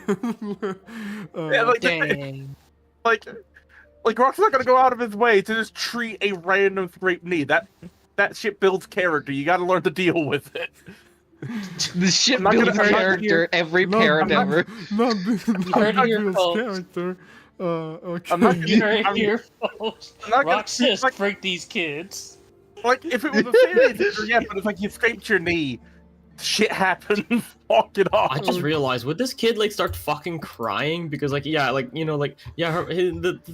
mom's like, oh yeah, like you're okay, you won't, this isn't the end of the world, you're not gonna die, and then they see a fucking giant vulture walk past them, like Plague Doctor, like herald of the end times, fucking walks by, and the kid like stares at you, Rock, fucking and then they just go like, what? Into mother. Rock quite literally just seeing the kid just says walk it off. It's not that bad as he believes as he's walking back. The mother just kind of like holds the kid's like head like against her, like Lusa, you like damn motherfucker, and then just don't touch my fucking kidling. Like it's not that bad. You want to know what's really funny? Rab said it in his normal accent, so I'm literally finding it hilarious that Rab is just so annoyed at this little shit tripping and fucking falling that he lost the German accent. Also, it makes sense Rock's not going to be tactful and kind. Bro has a -1 charisma. Bro's charisma's a 9. He ain't going to be tactful about it. Oh, alright. He ain't going to console. He's not going to console the child. Hell, if he treated the child, he would just pour the antiseptic stuff parents usually give their kids when they scratch their knee and then wipe that on their kneecap. Fuck them kids. And then just like if it was a serious injury, yeah, but it's like you scraped your knee. It'll help. Damn. It'll build your character. It'll toughen you up a bit to just learn to deal with it. You can't cry over everything. Alright, in that case, you, Builds character. you Rock walk away from the 2025. kid. Which leads me to, Marine, would Shield Bearer do anything on the way to the fort? Or stop by anywhere? I mean, first he would dash throughout the city as his morning run. Some people who are also on their morning run steer clear the fuck away from the bear that is like sprinting at high speed across the fucking town. So Yeah, like twice the speed of normal human. He's just there. you know, there you catch a couple of people going like, oh wait, it's a beast walk. I guess It's like warning as he just ran past. Is it alright if I find more This really just is... Melantia as well? Sure. You will. We've roll me cleared a out dex half save his to see fucking if you don't her turn the fucking corner and like stock. crash into her. No, just kidding. Don't fucking kill her! Jesus, No. yay, free wares. No, you no need to roll anything. Melantia will be around, and she says, "Oh dear, sweetie, you almost gave me the scare of a lifetime there. Are you quite all right? Not often I see people like you around here in these parts of Drangleic." What do you mean, people like me? Sorry, that was yes, my sir. older generation speaking. Go ahead. Yeah, no, sorry to give you that scare. I heard there were some wares being sold around here. Could you Oh. point me in the right direction? Word is spreading already. I'm on a roll. 4 people today. Well, sweetie, I do trade in various types of things. But I don't necessarily always take gold. Sometimes we can trade in souls if you want to. But a lot of people don't do that. It's apparently is frowned upon by some folk. Regardless, however, if you have the coin, as it were, I have what you may need. We'll show you once again. Every time she takes off the backpack and lays the wares on the ground, it's a bit faster. Oh my 'cause god. It's a bit faster because like she has less shit to carry because people keep Yeah. buying things. So By the end of it, she's gonna be like sprinting out of the town. It's like her entire stock's being cleared, and she's like, yippee! Just like Shield fucking, like moving faster than Shield Bear. Cuba does help her take the back off and everything. another kind soul. Are you in any way connected to those kind fellows from before? A woman with their hair on fire, and a young lad with a fancy outfit, and a gallant knight in silver armor. Yes, I am. Oh dear me, Yes. I have hit the jackpot with you fellows. Sorry. I think the more I earn, the more I get excited. So, apologies for that, sweetie. To help Oh, you. this is wonderful. You said she was hungry, right?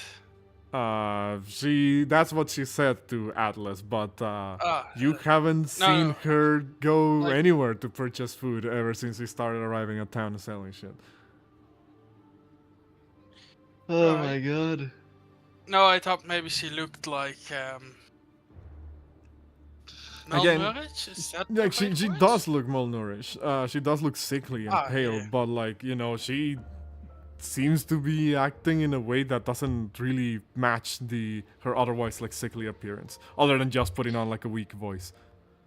Yes, Super would ask. You look a bit malnourished. Oh, thank you. All right. Um, I'm all right, sweetie. No need to worry about little old me. This is just how I look at the time, it seems. But nothing a bit of a morning exercise can't handle. You sure? I do have some spare smoked fish. Ooh, you smoke fish, you say? Please, I would enjoy one if you're parting with one of those. Yeah, you would hand one out. Thank you kindly, Food tastes dearie. best when eaten together, right?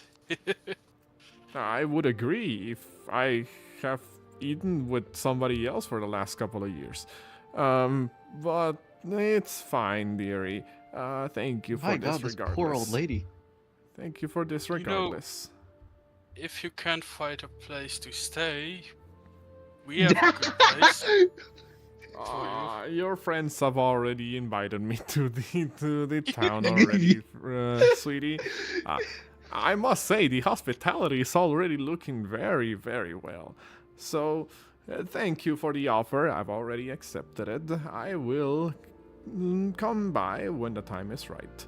Once I'm done selling my current stock. I mean, knights do need to set an example, right? You're also a knight. I see. Training, yes. Well, a knight is a knight regardless, sweetie. She kind of like reaches and like grabs your cheek as well.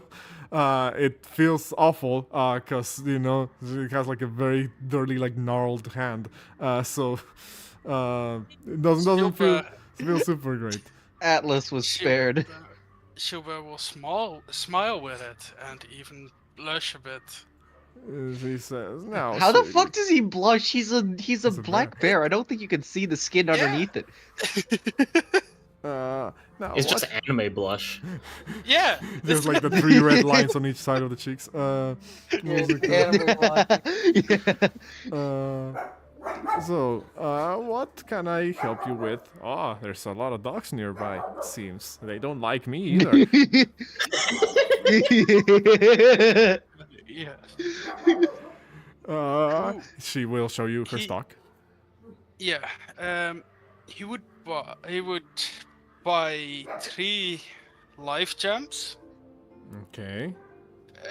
And 2 herbs. 3 uncommon life gems and the 2 amber herbs. Okay. The fuck are you gonna use them for? Yeah, he will say to Melanta, like, thank you. This looks like great gifts for a good friend of mine. Oh, I see. Someone special, dearie? Just good friends. Well, My first good friend. well, you look out for your good friend then. Those are rare and far and few between nowadays, it seems. Lowly times these are, and all of that. I'm sorry, I'm trying to move as fast as I can. It's just everybody separated. Everybody's separated, I have to go to everybody. So. Truly, we have split the party. We stayed in The session is. I did name the session "Meeting the Locals," and that's technically what you guys are doing. Question mark. To be fair, we're meeting the local. She's not We're even meeting the local. She met locals. She met other places. Yeah, and Rock met a kid who is scared to life. And he said, fuck Also, like, I mean, to be fair, them kids. yeah, it's like, it's 2 hours. And I looked, it's like, oh yeah, wow, it's already been 2 hours. It's like, it's not even complaining that it's been slow. It's just like, oh damn, that time has already flown by. Okay, Yeah. let's You- get the let's. You will buy the amber herb and the amber herbs plural, and 3 uncommon life gems. I just realized something funny about all of this. I think you guys are Everyone else, stopping Hugh's place. excluding Yeah. Valencia, went straight to the thing. Never met anybody. Everybody else had ran into the old lady, had a shop segment. Rock ran into a crying child, told him to walk it off, fucking left. Get the fuck out. Shows up, tells him to walk it off, explains nothing, doesn't elaborate further, leave. God, this party is fucking amazing. What's it called? Never asked for your name, miss. Mine is Schilberg. Oh, that's a fancy name. Mine is nothing so fancy. I'm just Melentia. They call me the Merchant Hag. Or, well, they call me a hag, but I am a merchant. Do you like to be named Merchant Hag? I It- think it has a good At this ring. point, sweetie, I think it's part of the branding. Exactly. You get it. Well, with that, I hope you can enjoy your fish and take care. I will take care and enjoy this fish, sweetie. Thank you once again. I have been ever so hungry. You see, with the moment you turn away and begin to like walk off, you just hear like, Jesus fucking Christ. this inhuman sound like comes from like over your shoulder. What's it called? You can tell Grandma she hungry. was voracious, about eating that fish. Gam's hungry. Dashes off to the arena. Okay, and well, finally, Valencia. What will you do on the way to the fort, or nothing in particular? You just head to the fort. Just head to the fort. Okay, Just head to thank It's you. funny at this point. Thank you. Like a little pen for I nobles have imagine. for I imagine Cersei would not let Melentia like getting anywhere close to Melentia. Or the other way around. Let To Melentia get Valencia. close to Melentia. It's just like the dichotomy of the party. Like most of the party is like, oh hey, an old lady, this one's actually quite nice. Okay, we'll take that. We'll take this. And then we've got like Valencia and her retainers is like, oh my god, it's a poor person. Get the fuck out of the way. Just like fucking starts beating him with a Valencia stick. wouldn't mind like talking to them, but I imagine like as we're walking, Cersei like sees Valencia and just like insists to Valencia that she found a shortcut to the castle and makes Very well. Meanwhile, just Roxy the crying child tells him to walk it off, doesn't elaborate further, leave. In that case, you guys all begin one by one to arrive at Fort Cardinal. Signis would go to the side and before arriving in an entirely different outfit and wearing the mask. Okay, you do that. You guys have seen the fort before when you first were walking into town. It's a fort that stretches out for seemingly miles on end throughout the western shores of Drangleic. It is signified by a couple of telltale landmarks about the fort. One would be one of the few central towers of the fort that stands very tall, taller than everything else around the fort. Kind of like this square, I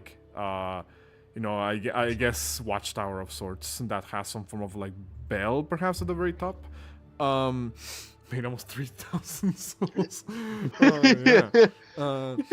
What's it called? And the other things that kind of stand out, telltale of Fort Cardinal, are these large humanoid statues of like this armored up individuals that, as far as the people of Drangleic know, and those of you who are like more accustomed, I guess, to living in the setting, who have been around for a while more, would know they don't specifically represent anybody in particular. They're just meant to be kind of like, signifying of the might of Drangleic's army. The fort's doors are manned by this group of different guards that stand on the ramparts there, who don't really like stop you guys like too much if you approach. They merely ask, identify yourself. What is your purpose of approaching the fort? And are you carrying anything that we should be made aware of? Which, if unless all of you guys say yes, I'm carrying this neutrino bomb with me, and like you don't, I assume you guys don't like rat each other out during this particular. No, Yes. Asia's going to hide her Ace hid all the bombs in her bag of holding, so. Okay. In There's that- like literally no way they can tap down Atlas. Yeah. What if Valencia ratted on Ace? Jesus. If Val What ratted would- out Ace would fight her. Or, like, Yes, Val. Yeah, that's what you're here for to do. What we're here no, to do? like she jump her. Like after the Like- fight. He's jumping me. He's jumping me. I feel like Valencia would like tell them like, hey, by the way, check her bag. It's full of stuff. Yeah, well, certain Meanwhile- suspicious individual. Like, I would. Very easy They to don't- describe too. Woman, flaming hair. But also, Rock has his stuff stored in Valencia's bag, not in Atlas's bag. So would Valencia also risk Rock losing his shit? Granted, he can make more of it, but still. Yes, you meant Ace in And- Ace's bag. Wouldn't Yeah, I meant she Ace. be too proud to try and cheat her way out? That's not cheating. That's just informing them of a security risk. Yeah. Come on. But also, then they'd also. Like, that would also affect Rock. 'Cause Rock doesn't have a bag of holding, and he's not good at sneaky. So he'd also be having to store his stuff Stop in his carrying bag. bombs into the castle! So, It's not This my is- fault. Bombs are part of my combat kit. so Valencia would like say, hey, there might be some suspicious individual with flaming hair that carries some materials that you might want to investigate. Check her bag. The soldiers would go, thank you for the warning, miss. And they will... Meanwhile, Ace comes in like 30 minutes later. Ace comes in and you I- see as a couple of the soldiers that are dressed very similarly to the ones that originally stopped you at the entrance of town, will say, halt, traveler. We are conducting a random search on every couple of individuals who arrive at the fort. Apologies about this, seems you have lost the draw here. Would you mind if we take a look at your belongings? Ace get the idea. This is a shape. Microaggressions. Ace. Wait, what? Looks. She got hit with the The random third search. car. Are y'all This- doing this because it's a random search, or are you doing this because I'm a pyromancer? They look over at you and says, you being a pyromancer has nothing to do with this, ma'am. We're just conducting our due diligence here. Dang. I imagine I came in. I imagine Signis at this point fucking walks past and like turns or as he does so, and he's like in the most suspicious looking fucking like outfit possible, like fucking hood, mask on, like looks like an actual person who's like gonna fucking cause harm. Walks right through. I mean, you just let 4 people walk past already, and also, I'm here because I signed up for the little contest last night, and the last scars didn't say anything about that. You know, I think that's kind of, you know, what your watch commander or whoever is in charge will say you stopping folks in the who actually bringing y'all. You're some, resisting so fucking much. yeah, Ace is just like miffed, but also like You're getting so much more suspicious than you already were. anyway, Ace is like, Can- okay, if y'all Can checking Signis? in folks, check. I ain't got nothing to hide.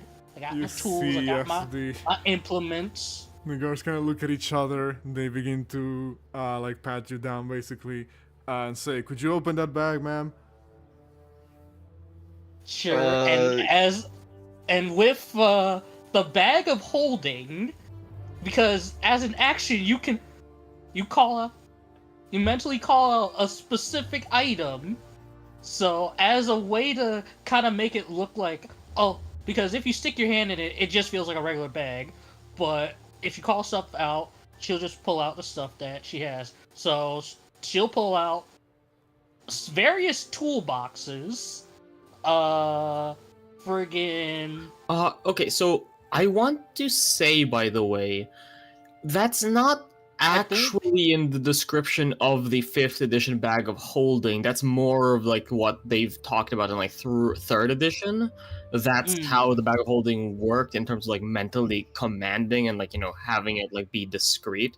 There is actually no such description of it in the 5th edition reading of the bag of holding. They took that out? What the frig? Yeah, it literally just says if the bag is turned inside out, its contents spill forth unharmed. So they literally could just turn it up, like, you know, inside out. Oh boy. Well, at least Rock's stuff is back in Ace's room. Back in Ace's room. It's true. Like, she's not carrying like drugs. So, are you pulling out like the bombs and stuff? Like in. Yeah, cause like she's not gonna hide anything from the guards, cause she's not trying to cause too much trouble. The guards look at the. They don't know what a lot of your contraptions are. Like they just look at it and say, it must be some form of like, Alchem device. You know, some Iron King shit like here. You know, they don't really like question it too much. They just see like weird looking crossbow. Like everything just looks like a crossbow to them. They don't really understand. And they, but when they get to around like finding like the explosives, they kind of look at them and say, "Well, ma'am, I'm afraid we're going to have to hold on to these ones for the time being. There's the current combat demonstration for today is taking place in a controlled environment, and, well, not to say that we don't trust your abilities, because I've never seen somebody handle pyromancy the way that you do with your hair, if I may be honest. Then I believe we might need to keep these explosives under control unless absolutely necessary." Can Signis like fucking slip? Can Signis like slip like a card into like one of their pockets, like secretly, just like freak them the fuck out?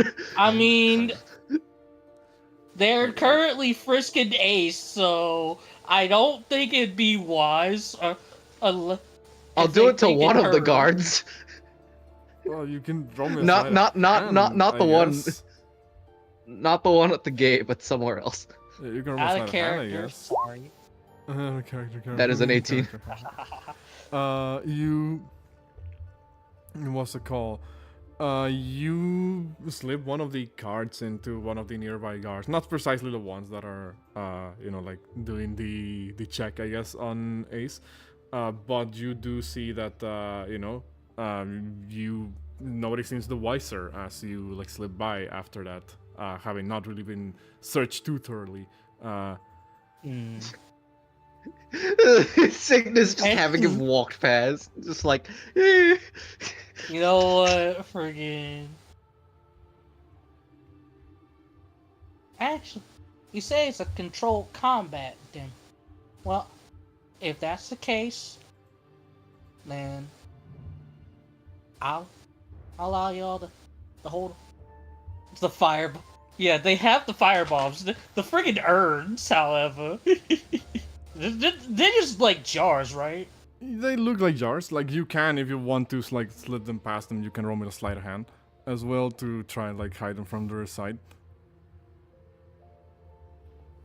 Roll sleight of hand.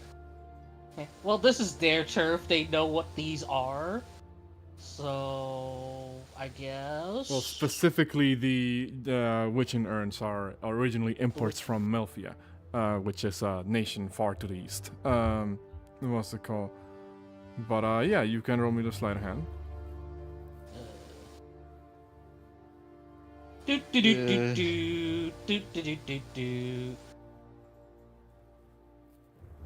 None the while. Okay, so. Well. If you. Well, and Ace kind of thinking about it, like. If it's a controlled. If you're making sure this is a controlled environment, I must make you aware.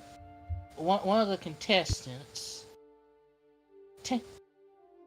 tends to have a bit more uncontrollable flammable reactions than myself. Everybody's throwing each other under the fucking bus at the A moment. blonde-haired knight with red scales. Didn't we just let that one comic pass earlier? features. You see, you hear one of them mutter to the other. Did they like just like look at each other and be like, "Yeah, she's a noble. What do you want?"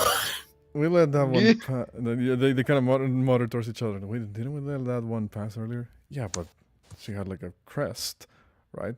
She's nobility. Though she did seem familiar to us.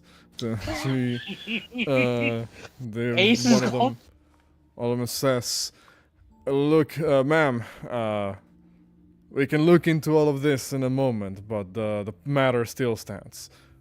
Like I said, you can hold on to them till the demonstration's over, and I'll collect them. Swing by these the eastern post, and you'll have your belongings returned to you once you're done. Well, thank you, kind. Legends. Thank you for your eventually- civic duties. They will nod along and say, "We're just doing this to protect everybody. Now move along." Move along. Move along. Eventually, you all will be allowed, passage into the fort itself, and that is a 20. Yeah, you're all pretty good. Yeah, you definitely hit all of that from them. In that case, let me switch to a different music here. Ace has a feeling she got ratted out by friggin' Val, so she's ratting her out as well, being friggin' drag on for that kind of BS. Okay. Fucking narcs. Everybody's been knocking on each other today. Seems. Specifically Ace and Valencia. Give me a the second while I find pettiest of squabbles. a more appropriate song here. They really be having that older younger sibling fucking relationship complaining. Like what like older sibling or younger sibling snitches on on other siblings. So, It's not even older sibling, younger sibling. It's a fucking twin dynamic. so Yeah, because they're the one same sibling, age. one sibling snitches on on the other. It's like, all right, I gotta get my get back. Inside Fort Cardinal, the place seems to stretch out endlessly, with multiple walkways, open courtyards, stairs that seemingly lead all over the fort. The main entryway is but a fraction of the entire length of and size of the fort. The combat demonstration itself will take place over one of the in a northeastern courtyard, a little bit further towards one of the corners of the fort, in right of the shadow of the largest tower of Fort Cardinal. This inner courtyard itself and the ones before it are always at all times manned by a number of different soldiers bearing the coat of arms of Drangleic. Some of them rank and file infantrymen, others, a little bit higher ranking soldiers. All of them diligently performing their duties as lookouts, patrols, and the like.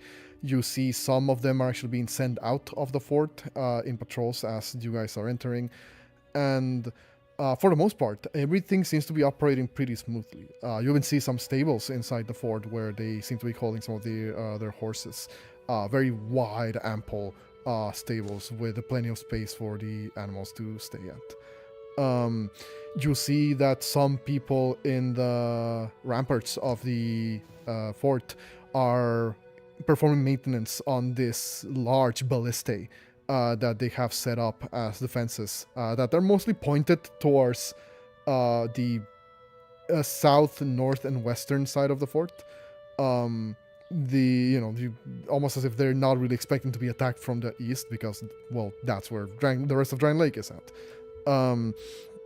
You would see once you begin to approach the grounds of the inner courtyard where the combat demonstration will take place, which throttle all of this. By the way, you are being escorted by a couple of the guards. They don't just let you walk like like as you please through here. They specifically guide you towards the area. You will see that there's already a number of different soldiers around here. Some of them are watching the what's it called? The current combat demonstration that is happening, which is not part of the event, but it is a bit of a sparring session between a couple of people. You see that some others appear to be, shooting with arrows at the targets in the distance. Others are just kind of like, practicing their stances and repeating this like samey movements of like step forward, stab, step back, block, and kind of like repeating like similar movements like that. What's it called? You will eventually enter this area. Roughly, most of you at the same time, because being stopped at the door kind of takes a bit of time from everybody. But some of you arrive a bit earlier than usual. I'll move you guys to the map that I have here. Give me 1 second. Before a funny thing happens, could we take a short break for toilet, lunch, water, etc.? We can if people want to do that. What's it called? I was just gonna describe something real quick here, because this is just something real quick. Because you would see that there are actually one of the participants of the combating demonstration is already in the little ring, as there appears to be one of the Drangleic infantry soldiers, that seems to have gotten a little bit too high up on their horse, so to speak, as the infantry soldier can be heard crying out very loud, to the point where a lot of people in the area hear them, will say, "Tell me how the grass tastes, little man!" And begins to rush forward at this individual with sort of like gray, almost aluminum texture armor, rushes towards this individual.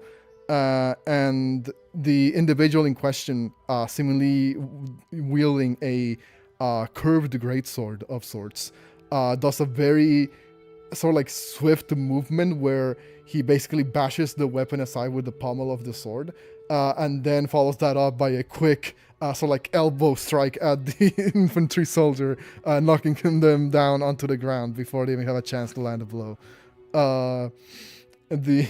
You hear a collective "oh" from all the other like Drangleic soldiers around as they see. Am I doing armor made of tinfoil? And you see, all the other guards kind of like do like that collective like shared pain, as it were, as they see their fellow infantry soldiers hit the ground. But the individual gets like laid out and he's kind of a bit dazed in there, but the man with the curved greatsword kind of like sheaths his weapon and then extends like a hand out to like help him back up, and says, "Your form is quite interesting. I believe you may have telegraphed that strike. Next time, do not try to raise the weapon too far above your head. It lets the enemy know an attack is coming." The Drangleic soldier kind of just like takes the hand of the individual and says, "Yep, I'll keep that in mind." Oh shit, sorry, my dog is going crazy. But with that, we can take a quick 5-minute break before we get into what's about to happen here. If that's alright with everybody. Yeah. Okay. Okay, I'll put us in the Be Right Back page. So we'll be right back.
Okay, we're back.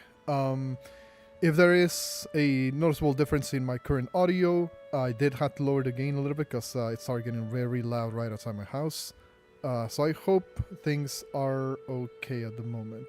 No, and also y'all can see them, but our moderators, our chat moderator is currently here with us, sitting on the session.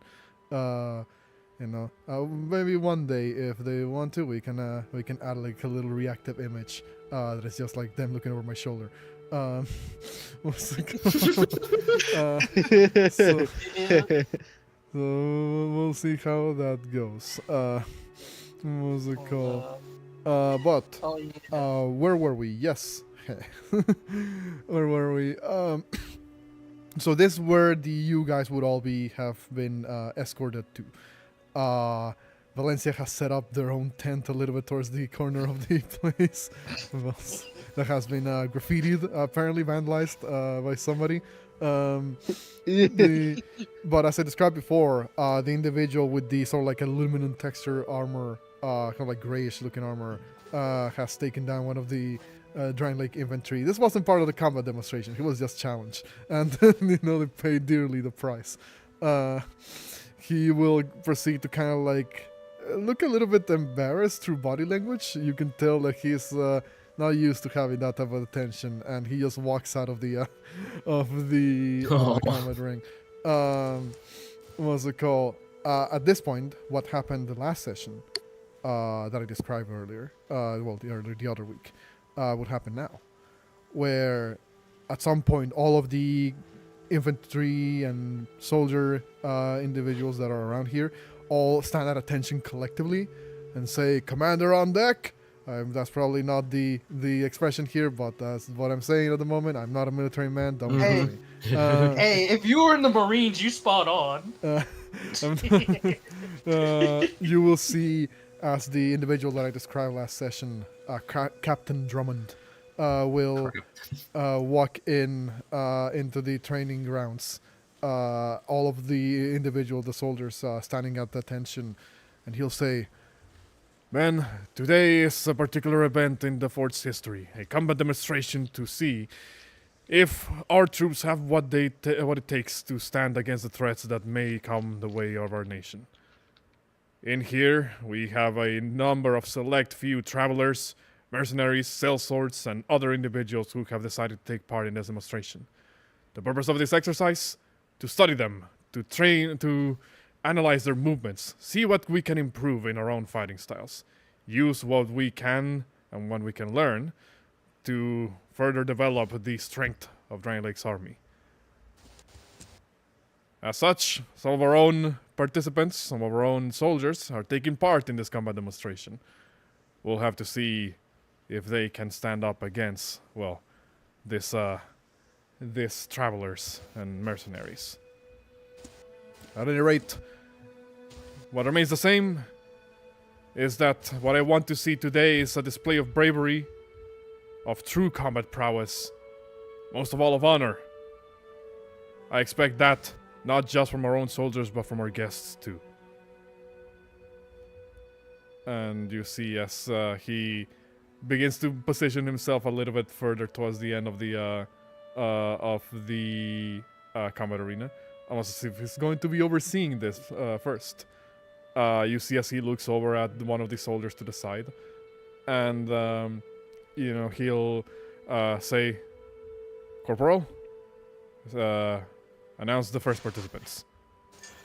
And the soldier pulls out like this rolled up piece of parchment, and you see it's kind of very extensive, and looks over and says, right, sir. He will kind of look over and say, "Our first participants of the first round in this combat demonstration are a knight from the land of Lindelt known as Alva the Wayfarer, facing off against an individual who preferred to have their identity remain anonymous, sir. One who, among the men of the garrison, we are collectively referring to as the mysterious traveler."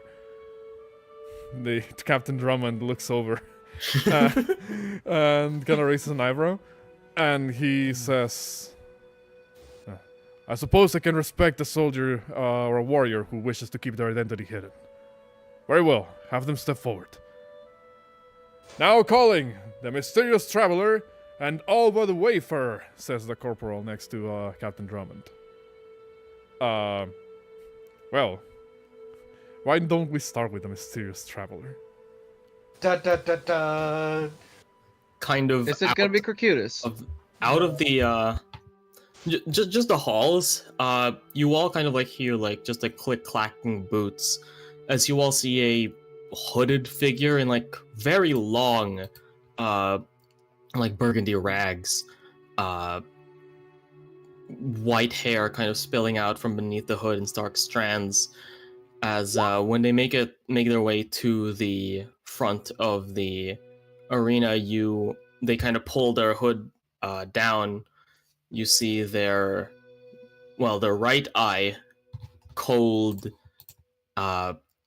inquisitive, and almost predatory, opalescent in color, cyan at the top melting into a deep orange as they stand up taller, not taking off the rag, but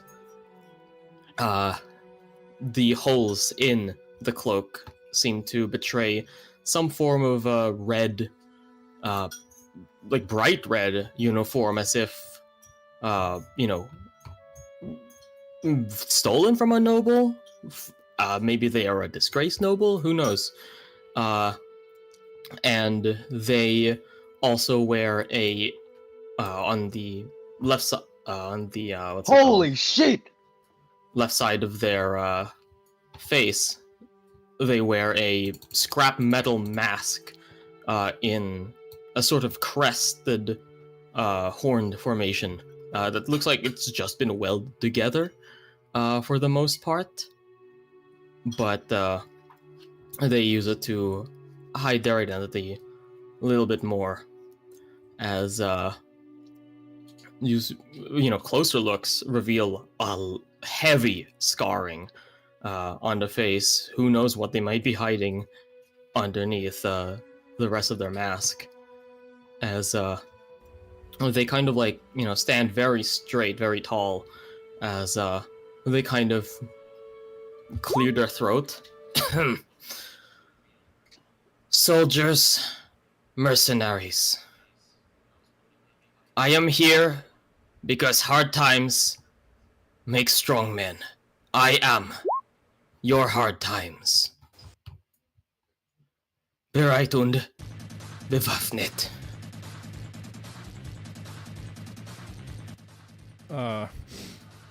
You make this statement, at the people around, and sorry, I had the stream on the background, so I want to make sure that our voices were coming through.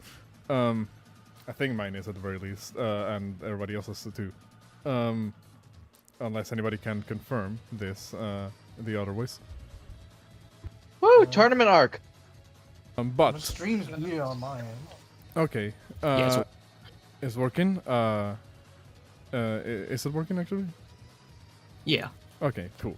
In that case, the mysterious traveler will, makes this statement, and you see all the soldiers kind of like take a couple of looks at each other. Shield bearer, you see Alva next to you, looks over and says, "Right, I suppose I did.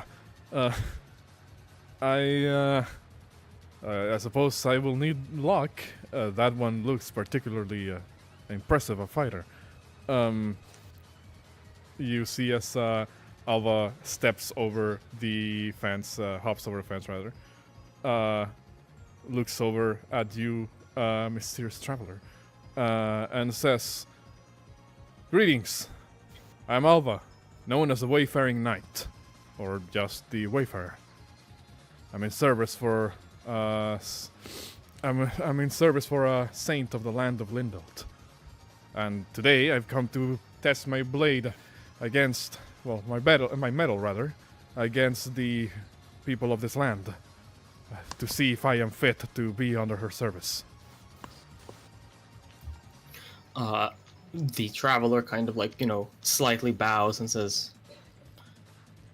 "My name is not important. What is important is I will be your opponent.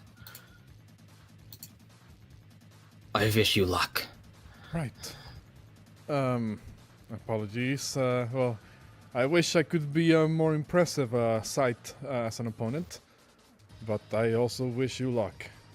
You see as he pulls out like the curved greatsword and kind of begins to adopt like a rather, finesse like stance basically. Looks over and will say, "I may have a lot to learn as per the way of the blade, but allow me at the very least this challenge. Now, let us go. And I need you to roll initiative."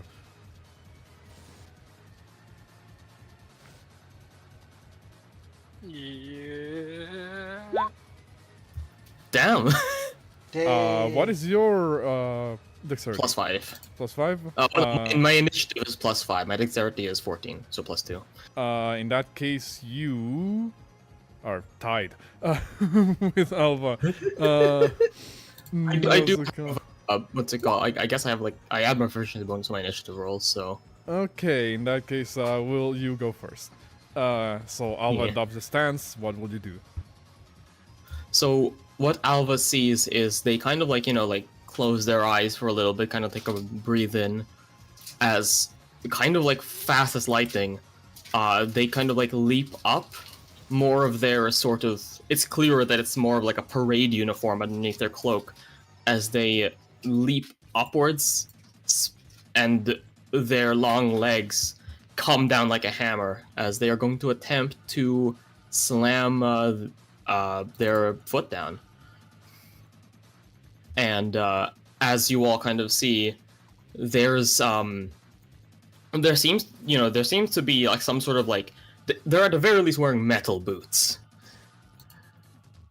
That's a 16. 16. Let me see. Alva the Wayfarer. 16 will miss actually. Alva parries your battle fist with his curved greatsword. Okay. So normally this would be a what's it called? Yeah, so I'm going to attempt to grapple them. Okay. As they kind of turn the momentum into kind of a sweep.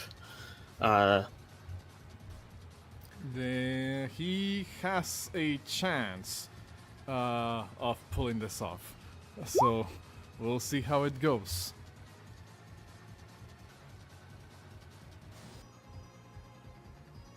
Ruhig, los! You see as Alva tries to break off from from your grapple, basically. Kind of tech the grapple, basically. Tech the grab, and but he's unable to swipe your hand away, and you're able to kind of catch him by the red cloak that covers the upper part of his armor. As they kind of kneel a bit down, and then I'm going to use my bonus action to use the mobility boosters to leap 15 feet up into the air and attempt to kick again. Okay, go ahead. Damn, that's only a 15. A 15 So- will miss as well, as despite getting moved 15 feet into the air, Alva is able to maneuver his arm good enough to effectively hit your inner arm to kind of make it so that it your arm bounces off before it even reaches the mark with a fist. Yeah, alright. So I'm going to allow us to fall. They'll take 1d6 damage while I don't. Okay, in that case, let me roll the 2d6? No. 1d6, it's just 1d6. My bad. 2 points of falling damage on Alva. And turn. Okay. In that case, well, Alva, I'm not sure if you noticed, but this traveler's flank still seems familiar. What's it called? In that case, Alva's turn. Alva will look over at you, mysterious traveler, and will kind of stand up from the ground, basically. Looks over and says, well, you fight with quite ferocity. I suppose I should answer in kind. In that case, you seem like an opponent I can go all out against. Do not hold a grudge against me if you get hurt. And he will make 2 attacks with his weapon. Okay. Oh boy. Give me 1 second. Pow, pow. Where does the DM? No, they should be showing up. Oh, there you go. There we go. Probably it just delayed. took a while. Okay, so obviously the first doesn't hit. The second one will. Okay.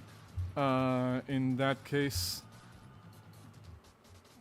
let me roll damage. 11 points of slashing damage on Alright. the Traveler.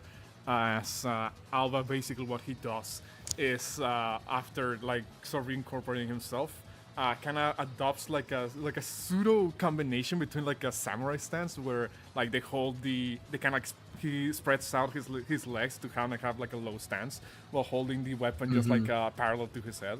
But right as he's about to do like an upward swing, he kind of changes it and does like a feint and kind of does like a forward sort of like charging momentum. I was just combining like, like that style that you would usually see on like a Western, usage of like a two-handed weapon.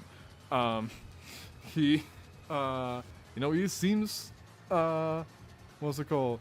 He seems like he's a little bit more skilled than you might give him credit originally. Okay. And he will look over and say, well, I have answered in kind. What do you have, mysterious traveler? And that will be Alva's turn. I'm not gonna even bother moving initiative, so we'll just go back to there's you. no point, yeah. Alright, first attack. 18. Hits. Roll me damage. And what she is going to do is... actually, you know what? Since Katya is more of a kicks person than me, I'm gonna ask you, Katya, what kind of kick is she going to give if she attacks on, well, mechanically speaking, a divine smite, but of course, in this sense, they're going to be dealing an additional 2d8 bludgeoning damage to just make this kick quite brutal. I would just flavor that as a kick straight to the chest. Just a winding strike. And on top of that, I'm going to attempt to use Divine Fervor for Anti-Lag Outburst. Please make me a Constitution saving throw or gain vulnerability to bludgeoning damage until the end of my next turn. Con save from Alva the Wayfarer. And also a con save against the bleed. So first is the anti-lag outburst con save, makes it. Second is against the Damn. bleed. Fails, takes the bleed damage at the start of his next turn, which will be in a moment. Yeah. Okay, and then there's going to be like a second kick. 19. Okay. 19 hits as well. Yeah, and con save for the bleed. Well, the thing is, let me double check. How do they roll? Is it meant to be once per turn? It is supposed to be once per turn. Like, you can't like multi-bleed in the same turn. Okay, that's my bad. fine. I may have worded the rules on bleed a little bit different. Hold on, let me see. The bleeding creature, when its first effect is bleeding, I guess because it's still they're still afflicted with it. -2 to checks, attack saving. Okay, so I can't stack. Okay, yeah, that's fine. no, that works. Rules is written. You don't actually have to change Okay. any wording. Well, in that case, yeah, you hit him with another attack with the fist, and this one lands, finds his mark, center mass, a bit with the, in the armor. You can tell he almost like keels over a little bit, and says, "Impressive, most impressive." And I think you can make a puncture my armor. Your armor, not reinforced. It's supposed to be lighter on the lighter side. I am a wayfarer after all. I have to travel light. As they end turn. Okay. In that case, Alva will look over at you, and first of all, as a bonus action, he is going to activate his second wind. Oh, wait a second. Hold on. I just realized something. Yeah? Since I'm still grappling them, I had advantage on those. That's actually a crit. So let me roll the extra damage. Which one? Oh, the original one. Okay. Yeah, the first one. Yeah. So let me just roll the extra damage.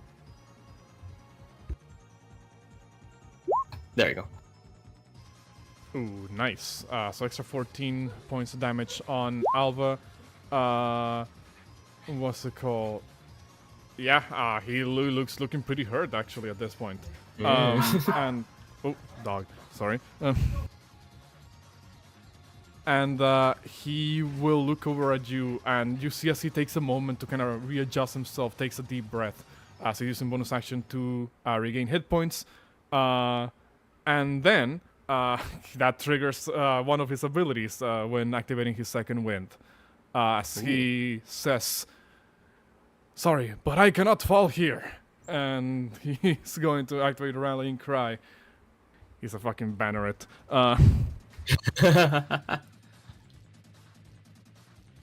Oh, so this version of it doubles up the healing. That's really cool. Exactly. Ooh, Jesus. Gets back 24 points of health on his Rallying Cry. Again, this is what the actual subclass should do. I don't know why it doesn't. Yeah, you're correct. No. You see as he takes a moment to kind of like readjust himself, and you see any flaws with the his stance are basically corrected in an instant. He will take two more hits with you with the Murakumo. Go ahead. I don't think any of those hit. Hold on. I think it's my thing that's lagging, not yours. I have an armor class of 16. Okay. Okay. In that case, with that, those attacks missing, I imagined you see him, see the attacks coming, but because you actually still have him held by the, by the scruff, you're able to kind of just maneuver your body around these swings. He is going to say fuck it and use an action search. Yeah, fair enough. To take an additional action this turn. And he will fuck it. You see as he is going to use one of those attacks to push you away. Okay. Let's do this then. Is that athletics? All right. That's athletics. Nope, he cannot push you away. Unmovable. And then he's going to take one of those attacks to swing again, as he says, "You have a steel grip. I'm not sure if I can shake you off." Taking a swing again. Damn. Alba just can't land one. I feel like they very much they are just ducking, weaving, very agile actually, which even though they are very tall, they are managing to just weave even while just grappling. Okay.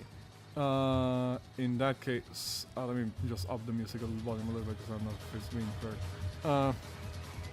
There we go. In that case, Traveler, Alva looks hurt. He got, he seemed to have gotten a second wind during that particular onslaught of attacks, but otherwise, he's, you might be able to force him into a yield. Yeah, what they're going to do is, what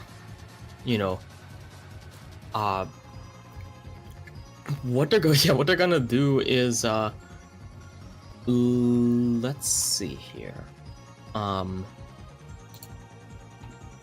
Okay, so yeah, while grappling, is going to, just try to attack again. 24. This time going to, kick up. So I'm going to use my 13 bludgeoning. I'm going to use the push mastery to push them 10 feet straight up. Okay. And then jump up. My jump height is 4, 5, 6, 7 feet. So because my weapon has a 5 feet range, I'm able to just basically chase them up like a fucking Guilty Gear combo and try to hit them again. Okay. 25. Brothers playing Smash.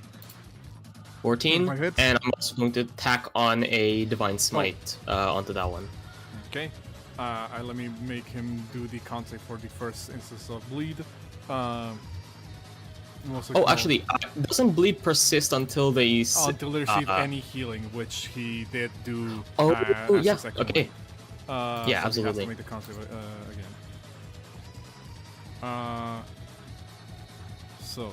Let me roll the con save. Makes the first one. Makes the second one. Makes the second one. So yeah, just like there is like a wind up, a kick to the chin that like shoots them like weirdly upward. Like it's like the leg. It looks like the leg kind of like winded up, and then almost like looks like it teleported. Like at its final point as it kicks up. Their legs being able to move at just a ridiculous pace. As they're thrown up, they jump up, kick them back up. Jump up, kick back, whip around, and spin.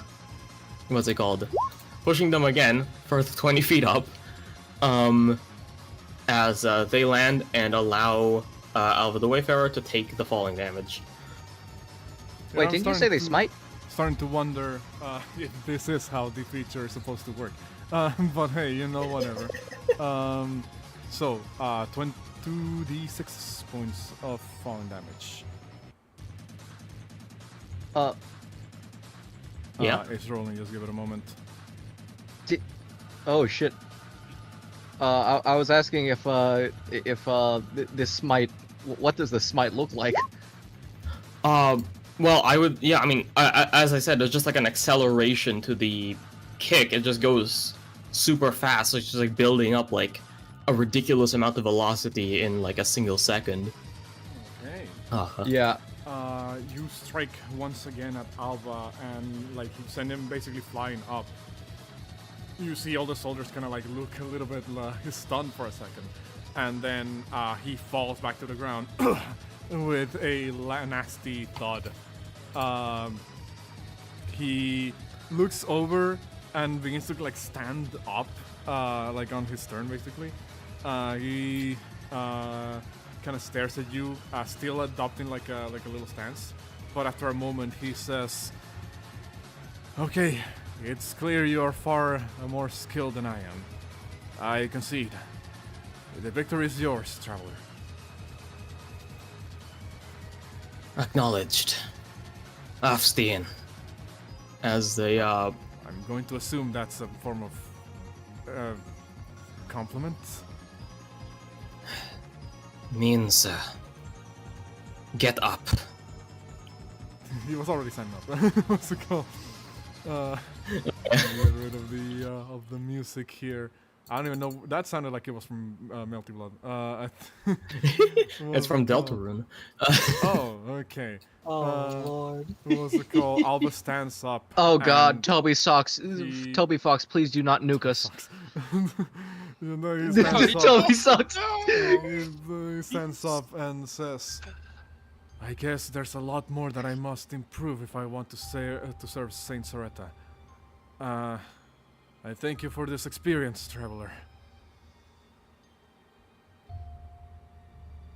They kind of say, "Wie gesagt, hard times, strong men." I suppose that is very applicable today. He looks over at the captain and the corporal that seem to be running the event, and kind of does like his hand up, like, "Yeah, no, I'm done." What's it called? And Captain Drummond says, "The victory goes to the mysterious traveler. Well fought, Knight of Lindelt, and you, traveler." As they kind of they immediately, like, you know, like very, like, you know, like just like on protocol, kind of like in like a sort of like army like exit march sort of way, just kind of like throws their cloak you know, like to the side, kind of like in you know, like, yeah, it just flourishes their cape as they place their hood back on, as they just walk back into the corridors where people can, like, you know, sort of get ready. Okay. You leave. Corp gives thumbs down. What's it called? You see as Salva kind of has a hard time kind of moving out of the, out of the ring. He kind of gets like the very edge, and one of the soldiers has to help him get over the fence. But he does do that eventually. He looks over at the rest of you guys and says, "That one's very strong. Dangerous even. But, I would say that if I was to fight side by side them, it would be good to have such a strong ally." I say you put up an excellent fight against what you were up against. "Oh, thank you. Thank you kindly." And he will limp his way over to one of the benches to catch his breath. Meanwhile, after the fight, Ace goes and sees the friggin' fancy tent that she definitely knows belongs to Lady Lizard Lips herself, with a friggin' darkened on her. She kind of has that sort of, totally not gonna ain't gonna call her out, but I'll be pissed if she did. Type looks. Like the fake smile. Signis is wearing a mask I don't think Ace would have seen before. Like, Valencia's definitely seen this mask, but not Ace. Why don't you just look at Ace and just in a cheerful voice, just like, "Ah, Ace, I hope the guards didn't give you too much trouble at the gate, did they?" No trouble. Just see you're over here lounging about before the fights. You nervous? I'm just taking in the atmosphere. In Ace's head, frig you. Yeah. There's like a fucking lounge chair with Cersei, like just like fanning her. She's like, Signis is just sitting there. To be fair though, he's in an entirely different outfit with a mask that Ace hasn't seen before. no, I'm not sure Ace if he would recognize. Oh no, Ace ain't concerned with the mysterious stranger. She's more concerned with friggin' Valencia friggin' darken on folks. I'm gonna see if Signis can like make a convincing, not his voice. Convincing enough, it seems. Also, Play nice. So, whoever that mysterious traveler was, add an extra 10 gold to your inventory, because you're being paid per battle. Actually, I may up this to like 20 gold. So you know. Eh, Because I think we did we discuss making like some we might money. be upping the price here. So yeah, 20 gold to your inventory. Yeah. Also, remember this is a controlled environment per the officials. Wouldn't want your halitosis scoring the arena floor, as it were. I think you should be more aware of your hair. Play nice, please. You heard the kind stranger. It seems He's you using have a all made it. You took much too long. Well, we were just taking in the sights and ingratiating ourselves with the locals. Completely inefficient. If you set out to do a task, you must set out to do it. Oh, trust me, I got tasks sorted out. Interesting tent. What is the purpose of it? For being a lazy lizard. It's comfortable. One must relax before a fight, no? We did make it out of the finest pelts we could find, so it's better be comfortable. Says Gwynhold. I suppose the current environment can allow for that. We're not currently at war, after all. Who is next? Unfortunately, I had the displeasure of missing the first exhibition. I had to maintain repairs on my armor. It is very difficult to find scrap metal in a small settlement such as this. I mean, you didn't go by the smithy? That would require me to pay them some form of currency, which I do not currently have. I mean, I do not believe any of the people here take universal credit. Well, if you need some assistance with some scrap metal, well, I can help get you some. Appreciated. Signis is just sitting there. Ace just looks over, not bothered, and then looks over to Roland the horse, who she hadn't seen in a bit. Like, how you doing, boy? You see that Fern is currently brushing Roland at the moment. He did listen to what Valencia said, so his attention is kind of like split between having watched the fight and brushing Roland, to a point where at this point he just kind of absentmindedly passing the brush over to their side. You know, Fern will look over at you, Ace, and say, "Oh, he's doing fine, just fine. Isn't that right?" And he kind of pats Roland on the side, and Roland just does a very, you know, neutral sounding, and you know, Fern looks back at you and says, "We've been taking care of him." And Lady Valencia, I did pay attention to the fight that just transpired. I must say that mysterious traveler fights with a level of ferocity that I'm not sure if I can replicate. Not yet, you can't. You will learn in time, says Cersei. What- Okay, so just asking, would Signis have been able to notice like anything particular? Could I like roll like an investigation or perception or something to Again, see if he I'll like? leave this to the jurisdiction of the player in question. Like. Yeah, I know. I'm I mean, asking they were mostly like Jarrett a person just kicking. Yeah, I know, but like you did use mobility boosters. Or I'm not trying to find the link between AR and the thing. I'm just trying to have Ignis more so like be like, I don't think that's like physically possible without like Yeah. heavy augmentation. I think you can definitely see it as augmentation. Like you can definitely do it as like enhanced. Like no person can jump that far normally. But I will say that with the difference there is, when AR uses their mobility boosters, there are clear boosters. Like there's like little jets that like shoot. Yeah, out no, from, no, like, their ankles. yeah, no, like I'm not trying to figure out like the similarities anymore. Yeah. It's more so like Signis like analyzing the thing to be like, hey, I don't think that's exactly possible.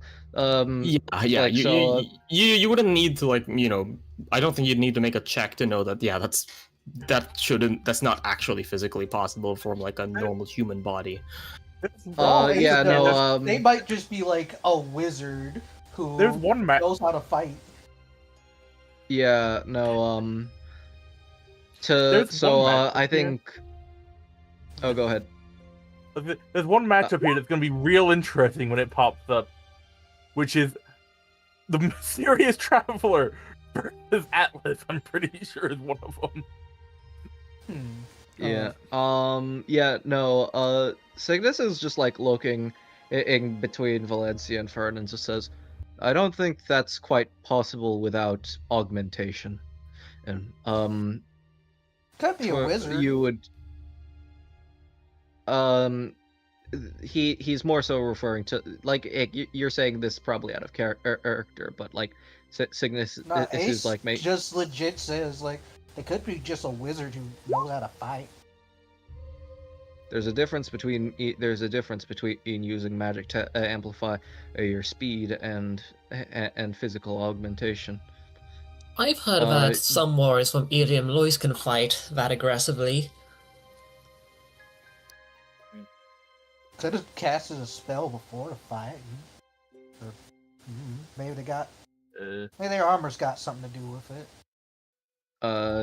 You see as like Signis like moves his hand up, and you see as like there's like a gold trail as it like moves like in a fucking instant. Like you see it at one position, then you see it the next, like without any like movement in between. It's just like a gold trail in the two, just like no. I wouldn't call myself an expert, but I think Inkai at least knows some things. Is concerning the topic. Passive insight now seeing that Ace now looking at the dude and like kind of nods her head a bit. Okay. Being sneaky about it. Hello, everyone. I see I have found you. Yeah. Good day, Doctor. Good. We will need a medic on the site just in case any of the fighters gets particularly injured. I have already given the lady 2 vials of medicine in case it is needed. Would anyone else like some? I have 3 remaining that I made the previous day. So I'm just gonna sit tight. He's already dropped too many balls. I might as well take use of your kindness, Doctor. I believe that I am going to be in quite the formidable fights. While, kind of like, Rock's gonna insight that. Walking past give me one, because I was just gonna say like walking past Ace, like they will kind of say like, despite your proclivity for more untoward activities, I do believe that you may be rather formidable, specifically against this suit of mine.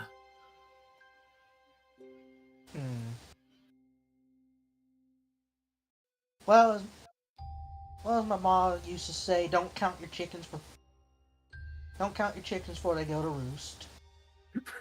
Look, Rock is inciting Atlas here, and he got a 23 because the moment Atlas said, "Hey, give me some medicine," like, hold the fuck up. Like, he knows he has some of your trust, but you have never openly stated, "Give me medicine." It's like, like he's inciting Atlas to see what's up, because he's not gonna say anything if anything is up. But This is not normal patient behavior. It definitely isn't. Yeah, At Ace the is gonna very least, insight you that know. too.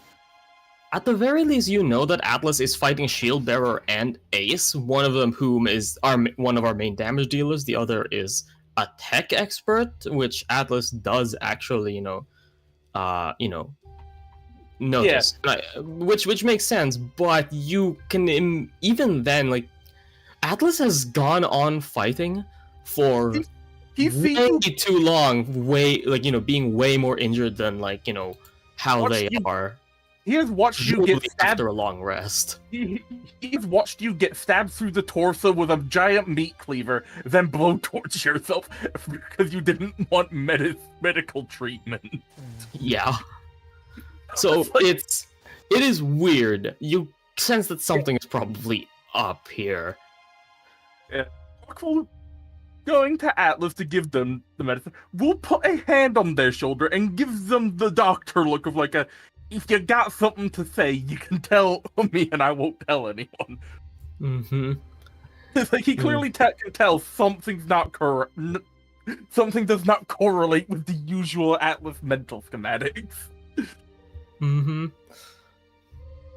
And he'll hand you a vial of the medicine. It's a standard healing, but in case it's anyone else, like he'll give you one or two depending on how much you want. They'll have one left. I got one. I'll just take one. Okay. For reference, I can make more. I've still got 5 reagent dice because I made them the previous day, and because of the 24-hour duration, I can make them the day before. It's just that currently on hand, I have 3 because I gave 2 to Valencia. The reason I gave Valencia slightly more is because they are less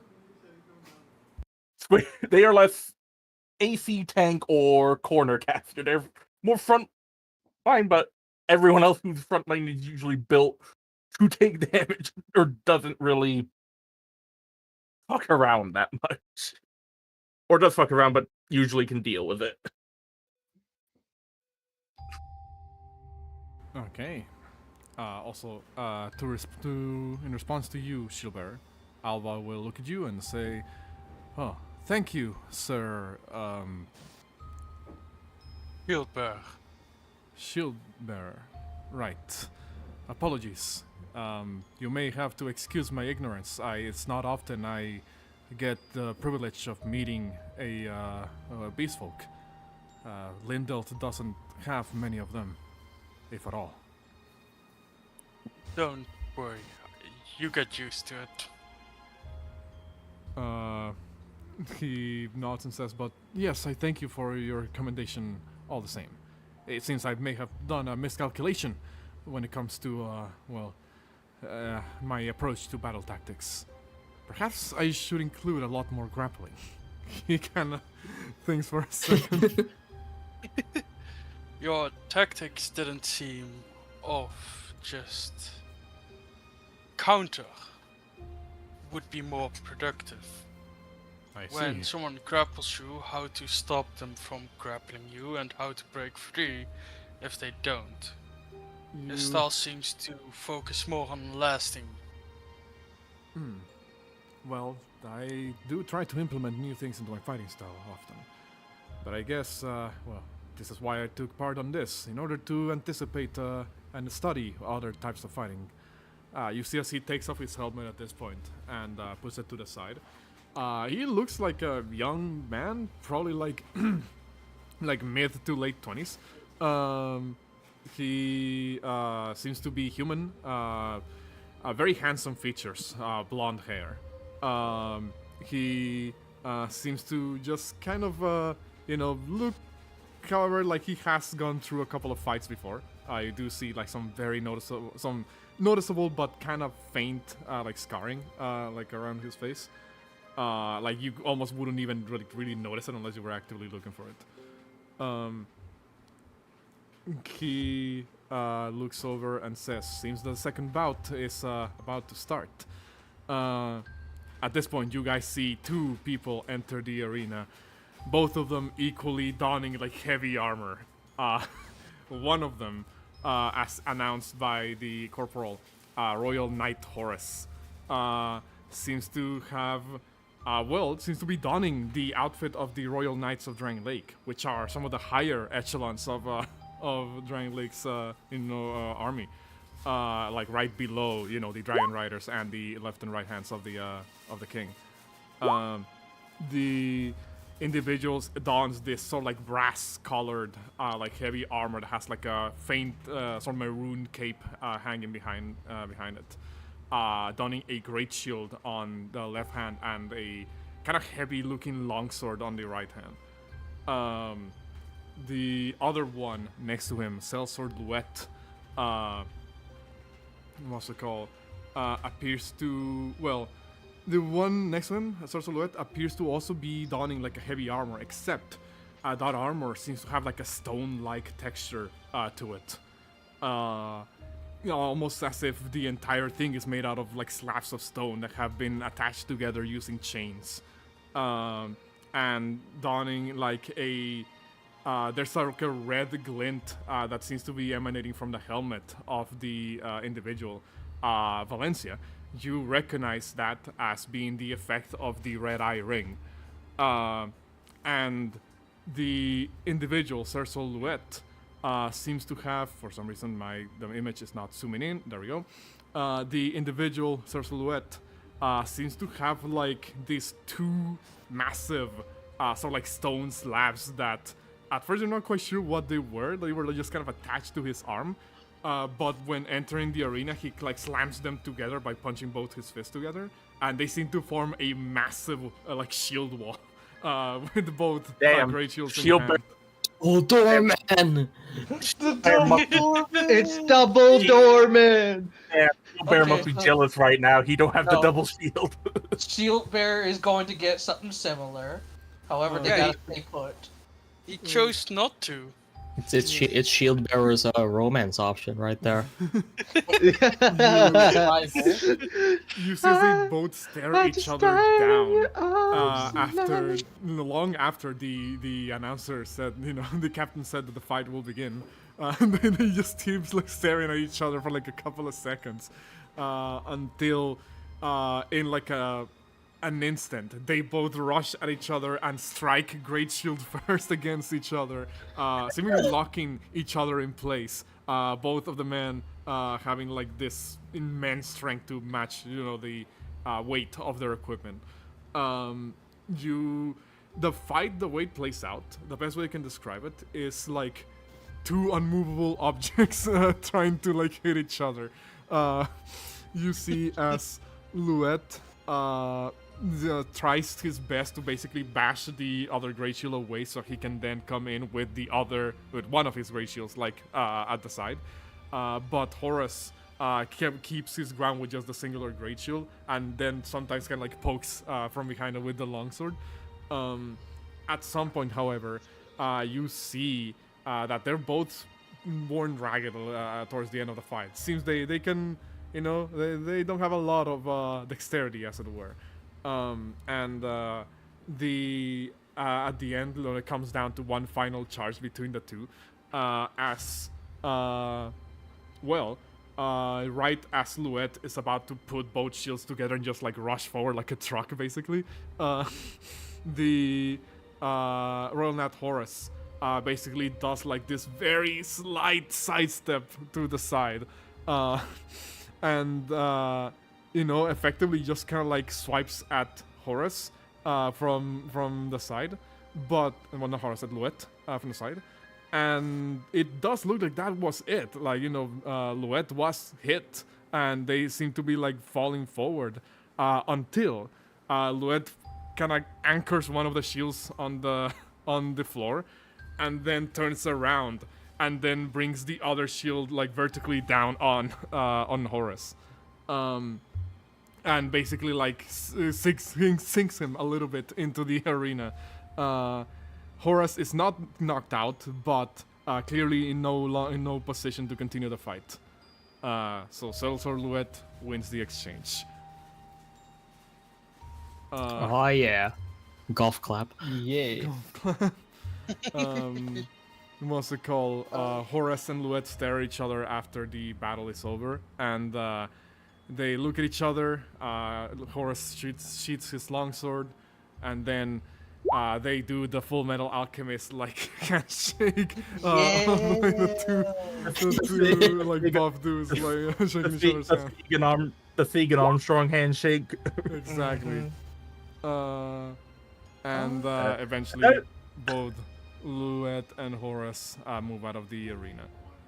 Vorti, Yes? I got a question. So, because it's like, it's not just like knights, it's also mercenaries and sellswords. Mm-hmm. Ace is gonna go in her bag, gets out the friggin' tablet, and she's gonna activate it. See who all, besides her and Valencia, are in the Covenant of Champions here. Oh, okay. The Versus Seeker, baby! Yeah, the Versus Seeker. The Versus Seeker. You activated the talent. Only one person pings as being part of the Covenant of Champions. Ooh, who is it? Somewhere towards your left. On your well, left. On your left. Valencia! Imagine. Sellsword Luet. Sellsword Nope. Luet seems to ping as part of the Covenant of Champions. I imagine that it also like pings the other person, like somebody looked at your profile. It's like fucking LinkedIn. Facebook post. Facebook poke, I mean. Yeah, Facebook like, post. it does ping Valencia and Luet basically. Those are the only two people here that are part of the Covenant of Champions besides you. Oh no. I wanna see. Does she end up fighting him? No. But Luet is the winner of the second round of combat, which now puts us on the third round of combat. Royal Swordsman Leah versus Dr. Rock von Heimdall. Doc the Rock. So, you hear as the announcer, as Captain Drummond once again speaks up and says, "Next up, we have another one of our own. One who has acquired the rank of Royal Swordsman. Against one of the many travelers that are with us today. Step forward, Soldier Leah and Dr. Rock von Heimdall." Rock will just flutter his wings a bit and then just land in. Fucking what's it called? Guardian ult. Imagine. And as he lands, he would look to Leah and will cup his hat in one hand, take it off, put it to his chest, and give a bow greeting. Greetings, Knight Leah. I am Dr. Rock von Heimdall. And he leans back and puts the hat back on. She does like a little bow, and you see as draws like this undulated blade from her back, a flamberge, as it were, and kind of points it What the forward. fuck? What do you say? Left? Wait, I was just like, who the fuck I think that was might have been Impy. Oh, okay. yeah, it might have been in me. Yeah, because we're all What's it here. called? Pulls out like the flamberge of her back, and will look over at you, Rock, and say, "It is not often I get to find an opponent, to fight an opponent that, well, and forgive me for my comment, does not seem particularly equipped for hand-to-hand combat." Well, do not believe everything that you see, he says as he reaches under his wings and will, in one hand, pull out his rapier, and then in his other, he pulls out, and then the other one reaching more to his back, will pull out his launching spear, though currently in the spear mode. You see as she like looks at you, narrows her eyes, and says, "Very well. Let's see if I can stand corrected today. In the name of the Royal Swordsmen of Drangleic, I dedicate this battle to our kingdom." And roll me initiative.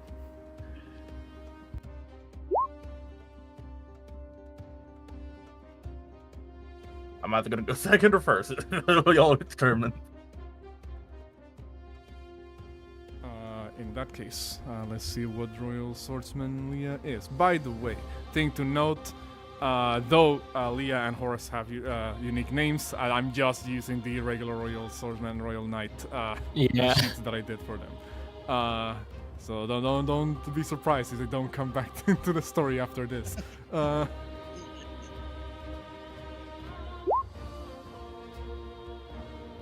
So that is a 19, meaning Leah goes first.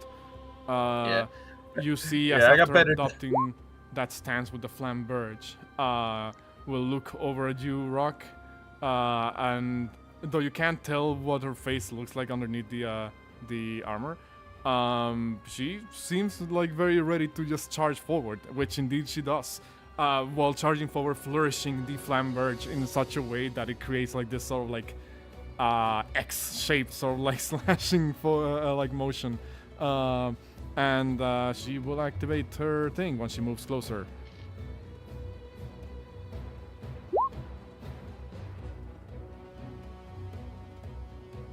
So roll me a dexterity save. As you're able to flutter your wings and move away, batting, trying to bat yourself away from the flourish of the flamberge.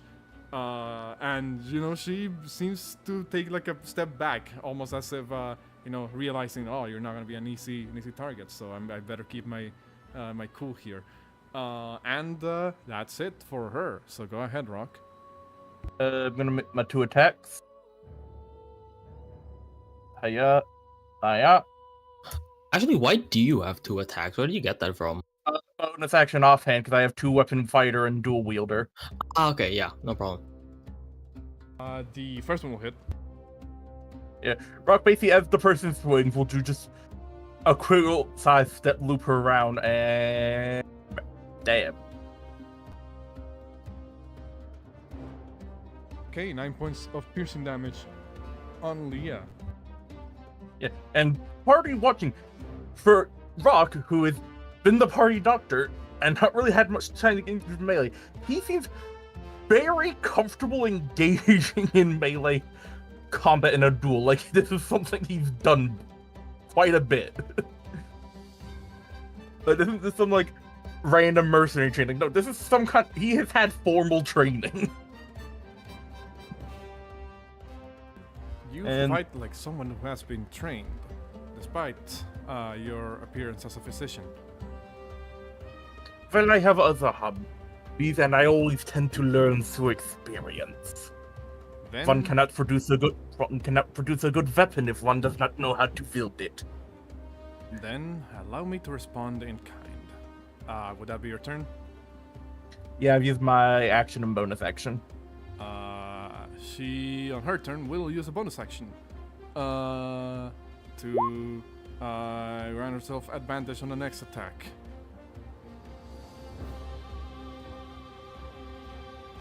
That's a 25. He needed it. Which will trigger martial advantage to add an additional 2d6 to Oh, their Jesus. damage. That makes sense why it's a recharge. So that's 10 plus an additional, so 15 points of slashing damage on this first attack. What's it called? As you see, like the swordsman does like this weird sort of like feint, where it seems like they're going to strike high once again with another flourish, but actually kind of lower their stance at the last second and kind of slash at your ankles basically. I see that your royal title is not just for show. All members of the same rank are taught the same training. You would do wise to remember this in the future, assuming hopefully you do not actually intend harm to our people. And second attack, what are you? Come on, it's taking a while to roll. Okay, that misses. Takes another swing. This time, kind of trying to be kind of like more like a poke, basically, with the flamberge. Rock will parry it to the side with his sword. So we're back to you, Dog Rock. Gonna make two more attacks. Hiya, hiya, Both hit. hiya, hiya. Oof. Okay, nasty damage on Royal Sword's Melia. You can tell that despite both of you receiving blows from each other, she's looking a little bit more hurt than you are. What's the call after these 2 strikes? Anything else, Doc Rock? No, Rock just simply makes his strike and goes, "There's one who engages in the arts of physicians. It is always good to take care of thine health. You do look to be injured, and there are more duels to be had. If you wish to withdraw, there is no shame." The same goes to you. You look like you have taken a lot of blows yourself. I suppose we shall see who's the one to end up yielding. And she'll, at the start of her turn, rolls a 1 on the recharge of combat movements. Meaning that she only has her regular attacks or the of charge. So she will, because she has a disadvantage on the attack, she will just focus on using her action to charge. So dexterity save. You make it. Another flourish, so like this time in a bit more of a horizontal swipes, and you're able to, dodge them pretty easily, Doc Rock. At this point, you see as Leah is trying to like do some form of footwork here, repositioning, here and there, to try and catch you off guard, but it doesn't really like work too well. So you're able to carefully maneuver yourself and dodge. What's it called? Give me 1 second because I think it's lagging on my end. But that will be it for her turn, so go ahead, Rock, you're back up. Oh wait, I hit with my rapier needle, so technically I have advantage on one of those. I guess I forgot I have the rapier thing, 'cause I have the weapon mastery. I forgot that that's the thing that exists. So you take 2 swings again, and again these ones... I guess I had advantage on one of them because of the rapier from last time. I never took that into account because I have weapon mastery, which is for rapiers, if you hit a creature with this weapon and deal damage to the creature, you have advantage on your next attack roll before the end of your next turn. And that launching spear is a disadvantage. Yeah, I mean... Well, we'll just take these 2 rolls as the potential advantage because it's only a modifier of a difference of 1 in the modifier. Sadly, I'll just...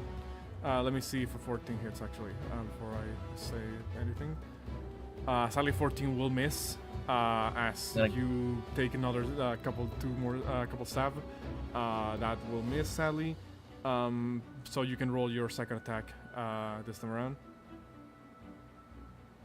22 will hit, so roll me damage. 3 1 sadly. 3 points rolled a of 1. damage. Yeah.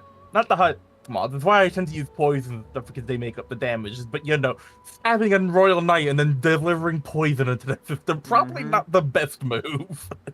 Probably not the best move. You see as, she does take the hit, kind of just grazing the side of her arm at this point. However, every little bit of damage counts as you see her... I mean, hey, it's disadvantage for the next hit. You see her, her stance kind of wobble a little bit, but then we'll be back to her. She is going to fall, first of all, at the start of her turn.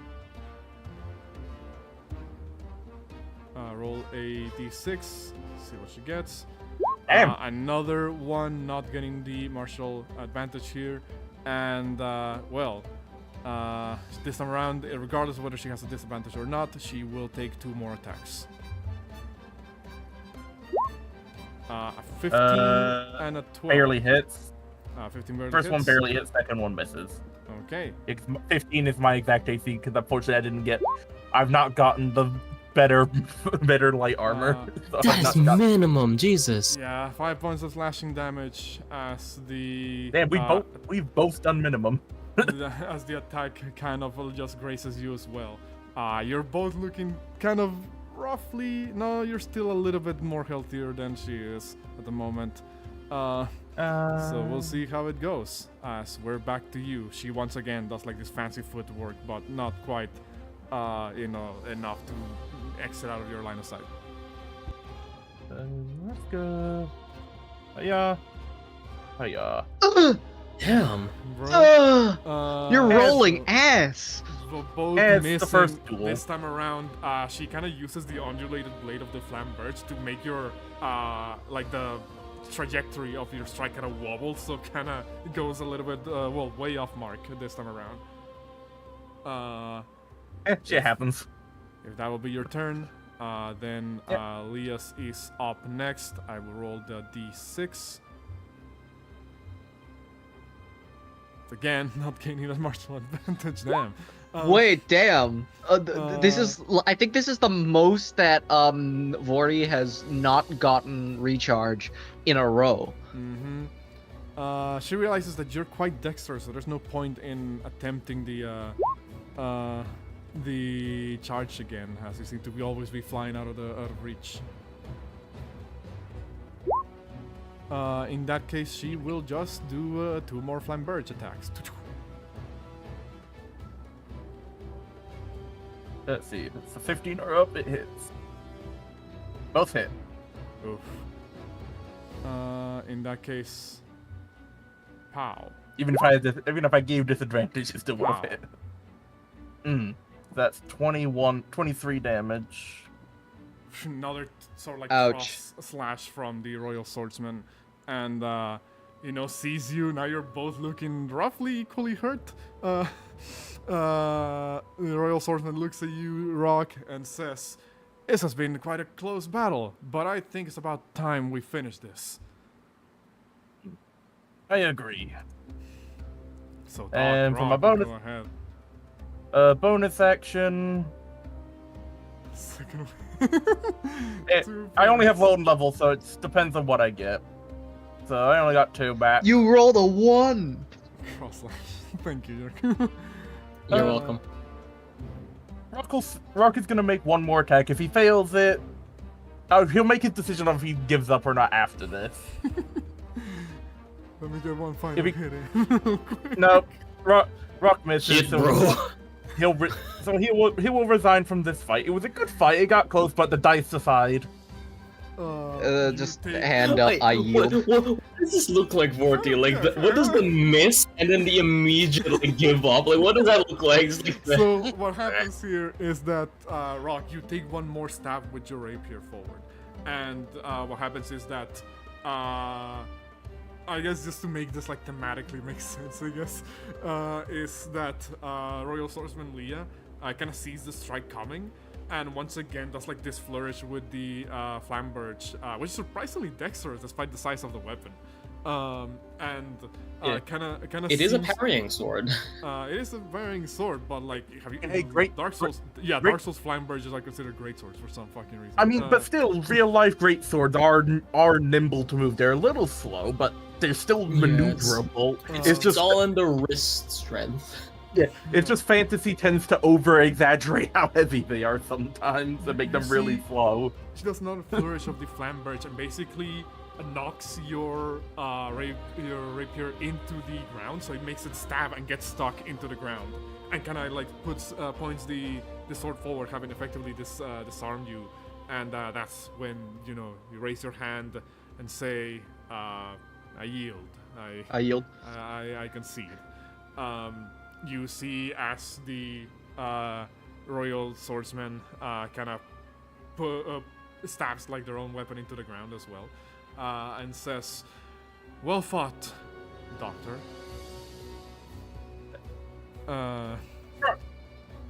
Argonautin will pull his rapier out of the ground, making sure it's not been bent or anything like that, making sure it's all right.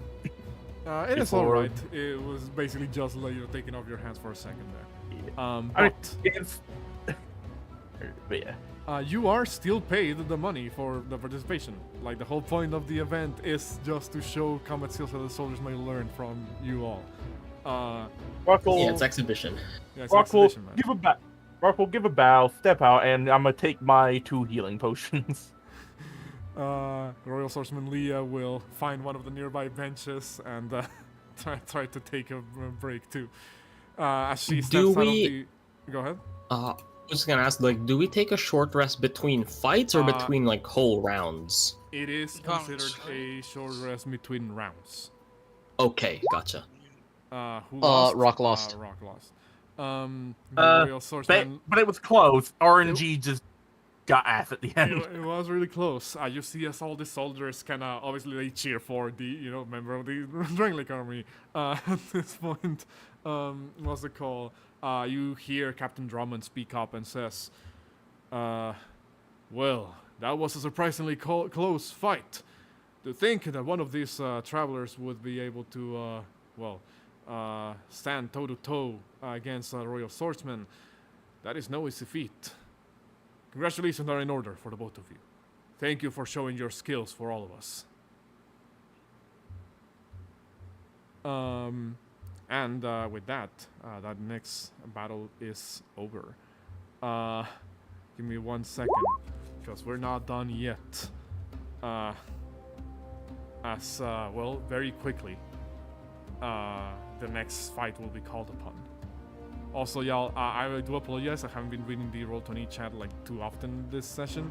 That's fine. We've been doing we've just been doing like role play. Like we've just been fucking Krillin from Dragon Ball, just commentating on the side. Commentary. Okay, that's fine. What's it called? I just wanted to make sure that I wasn't like missing anything. If you guys like sending me stuff. Give me 1 Yeah, second. don't worry. Nothing of the sort. I don't think. I will ask you something, Vorti, as a sneaky thing. I'll send it in Discord. Okay. Wahaha. Also, give me 1 second while I do answer something in Discord then. While I do that, the next fight is called upon as the corporal pulls out the rolled up piece of parchment once again and says, "Next up, the Masked Warrior." At least that's the name that it has been registered here. Lots of anonymous people today, it seems, sir. I think. Yeah, he would have just said, and I'm going in anonymous. It's called me whatever, and then they just fucking wrote him down as Mass Warrior, because why the fuck not? There seems to be a lot of anonymous fighters today, Captain Drummond. Captain Drummond will speak up and say, "Again, nothing bad with maintaining a level of anonymity. So long as they are not enemies of our nation, they are allowed to conceal their information if they wish." You will see... Damn fucking utopian society. What do you say? Doesn't try to control... Utopian ass society doesn't fucking try to control information. I'm actually just gonna swap out the token, because I don't have it rollable for my normal token. Oh, damn. So this is just gonna be placeholder, and then I'm just gonna swap the thing back. So I'm just gonna choose the side to be this for now. Okay. Give me a second, I'm just answering somebody. Take your turn. Gonna quickly hot swap the mask.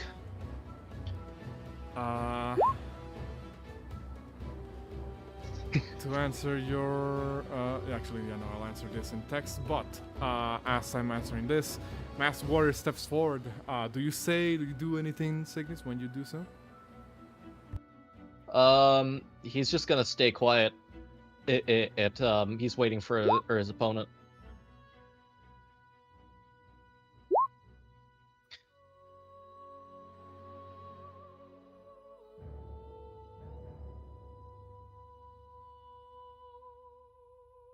Sorry, 1 second, I'm still answering stuff.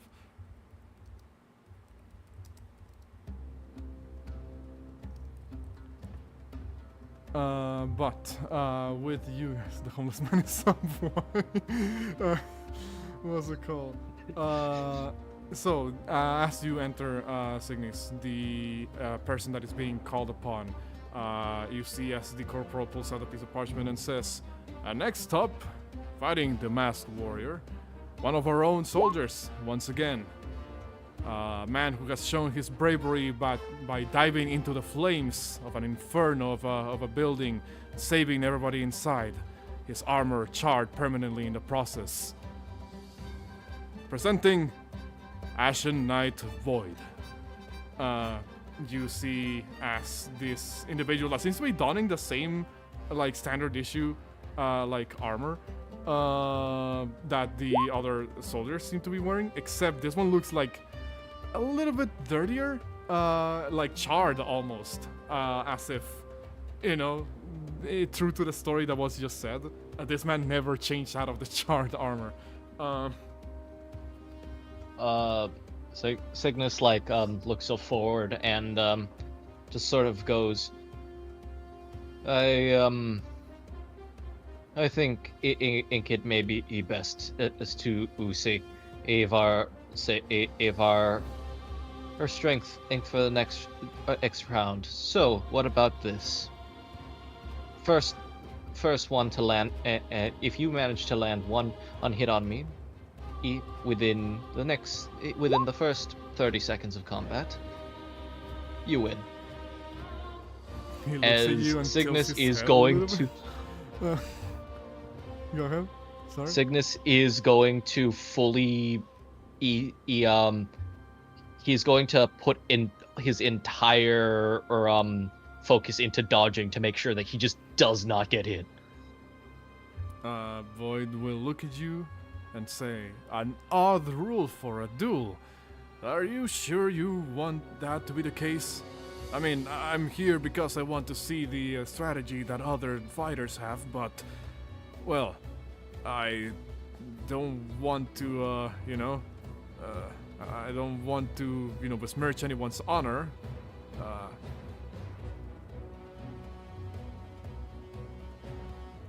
I mean, so, if you would like to fight, so be it. As he pulls out the cane, and now everybody in the party knows, yeah, that's Signis. As he runs a piece of paper across it, it like.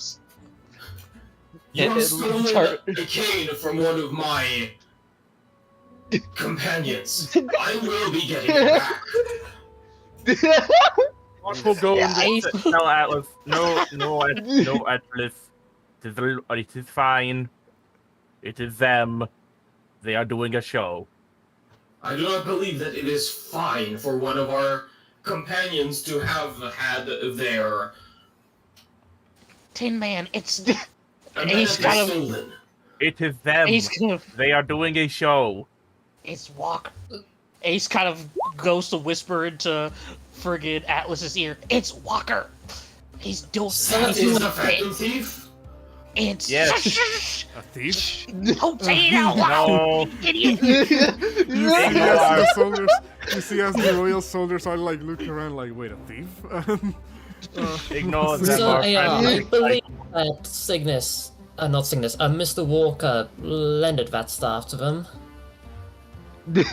At this point, when you talk up Valencia, when you speak up Valencia, you see a couple of the soldiers like look back at you, and you hear like some of the infantry soldiers saying, "Oh, speaking of thieves, take a look at this one."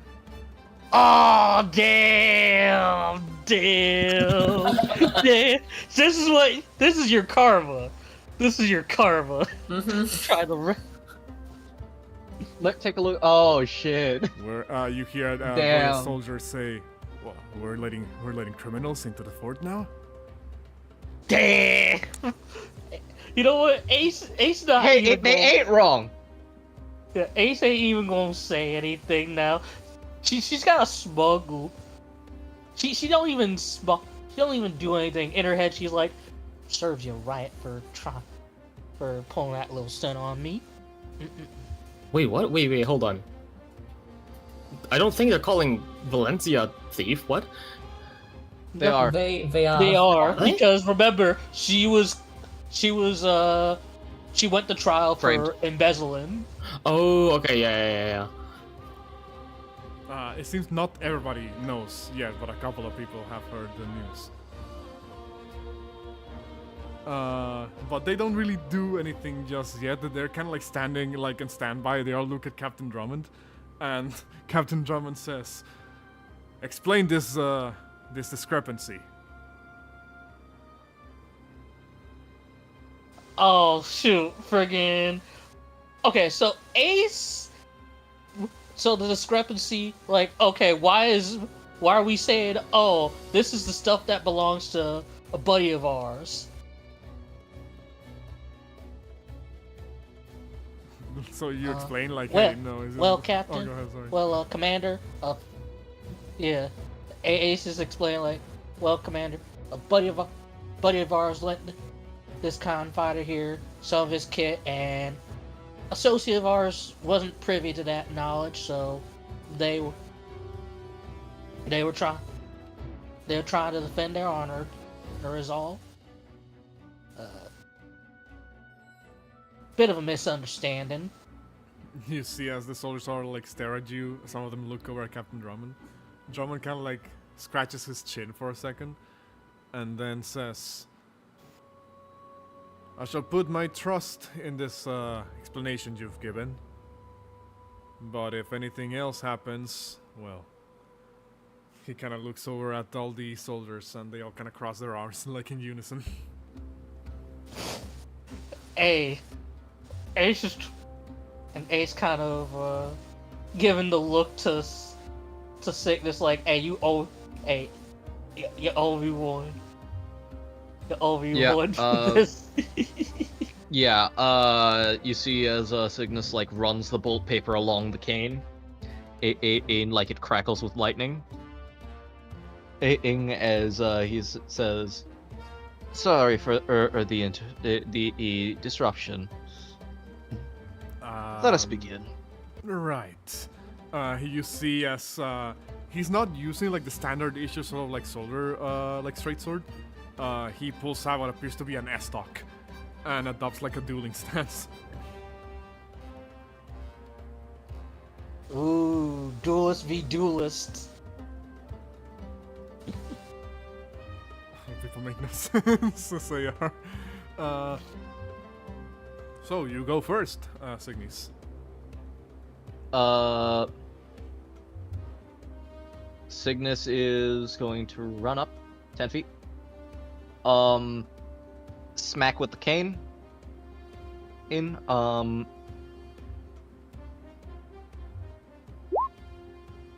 Fuck. Jesus.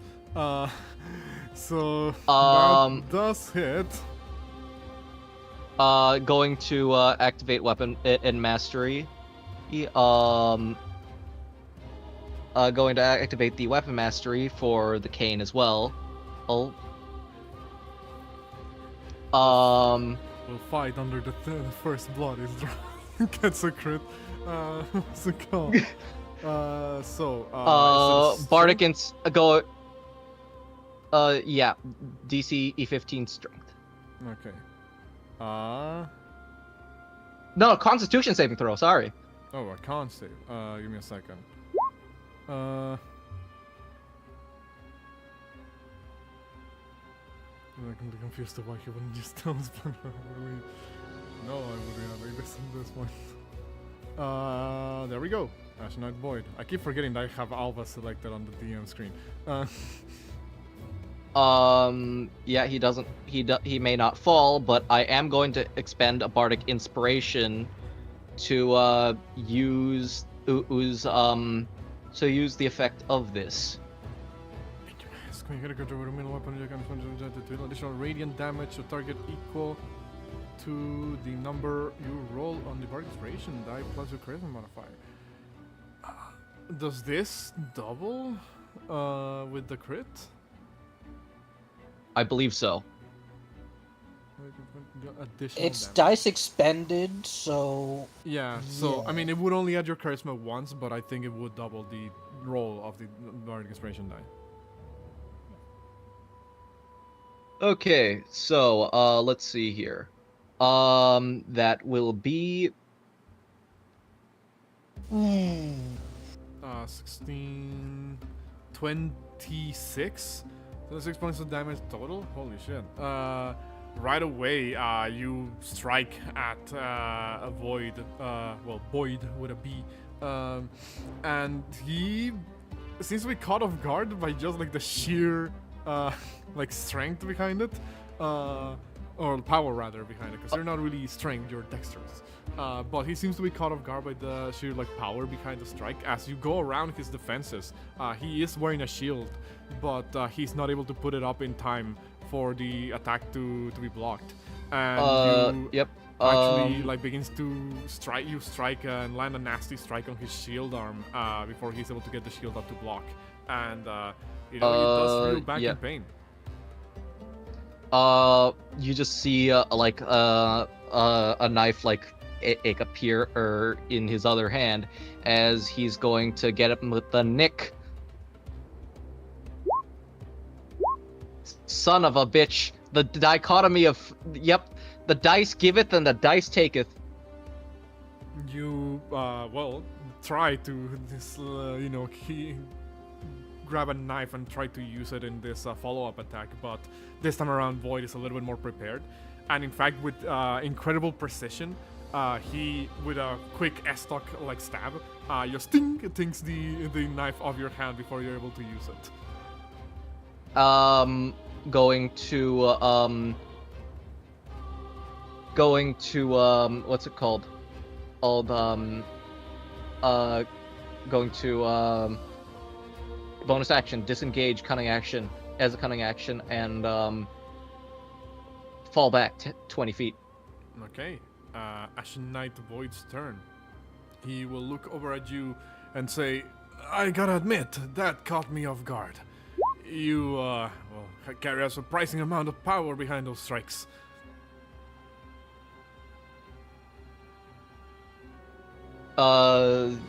He's just going to, chuckle. Well, all I did give you a chance, to, do otherwise.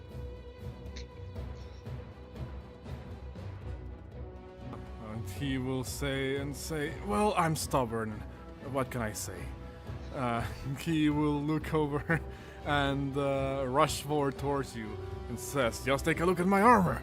And he will run forward and gets, will make 2 stabs on you. Where is Ashen Knight Void? Pow, pow. Let's see. Miss.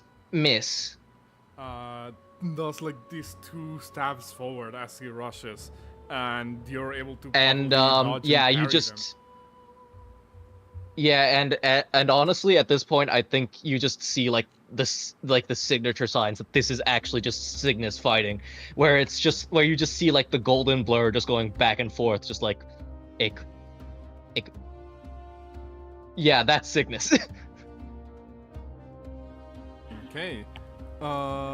In that case, you see as Void once again adopt a more defensive stance upon seeing his attack miss, almost if he's waiting for another chance at an opening. So Signis, go ahead. Same strategy. Gonna smack him with the cane. 21, topple again. Okay. In that case, give me. Actually, hold on. That's 21. Can he parry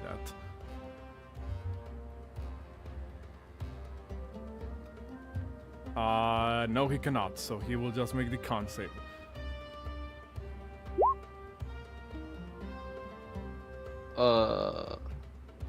Oh my god, he just keeps fucking popping off on these rolls. What the fuck? So he does still take the damage, which will be 10 points of damage total. A lot less force on the first one.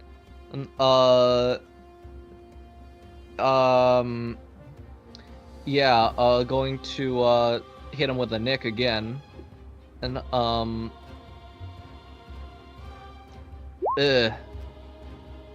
14 will miss as he just, again, sort of does like a flourish with the S-stock and takes your knife out of your hand.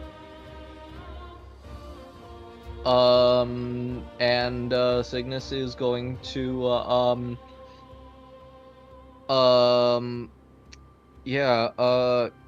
cutting action again, and this time just fucking he's going to he's actually gonna try and actually no, he's gonna do this. Just move past him, okay. Boy looks at you, kind of dash around, like too quick for him to even react. And he says, I see, you're more of a fighter that relies more on on a team being around for them to be able to strike at the enemy. That all makes it almost all the more impressive for you to have done what you did earlier. And well, I guess as you could say that. He rushes forward and says, guess we have that in common. I'm better at fighting in a team. And he will attack once again, making two thrusts with the S-stock. Okay, let's see here. Give it a moment, it's rolling. I don't know why my roll is being like this slow today. Maybe after the rolls come through, you reload. I mean, we're almost at the end of the session, so there's no point. What's it called? So they came out on my end, but they're taking their sweet time to come out. They're here. Here, okay. So there we go. The 11 misses, 17 hits. Okay. Give it a second. And I'm gonna have to say this, I solemnly refuse. Accelerate, decelerate. Okay. Roll me your thing. That will be, oh yeah, actually, I just realized something. I, inputted the numbers wrong. Reduce it increases health by 1 damage, because I accidentally put in 5 instead of 4. For the Angel Mask's boost. Oh, okay. Yeah, so that's going to be, I just need to roll like a fucking in more than 2. Yeah, no, the entire damage is gone. You see as Boyd tries to stab you once again, and it seems like not you react activating your magics, and his stab doesn't even carry like any force by the end of the thrust. You hear him say, that's some fancy sorcery. Yeah, and I'm guessing it's my turn again. You just keep surprising me with all these things. Yeah, it is your turn. We're gonna whack with the cane. 17, that he's probably gonna be able to carry that. 17 would hit, but he's going to activate his duelist parry. And hit you with a reaction attack.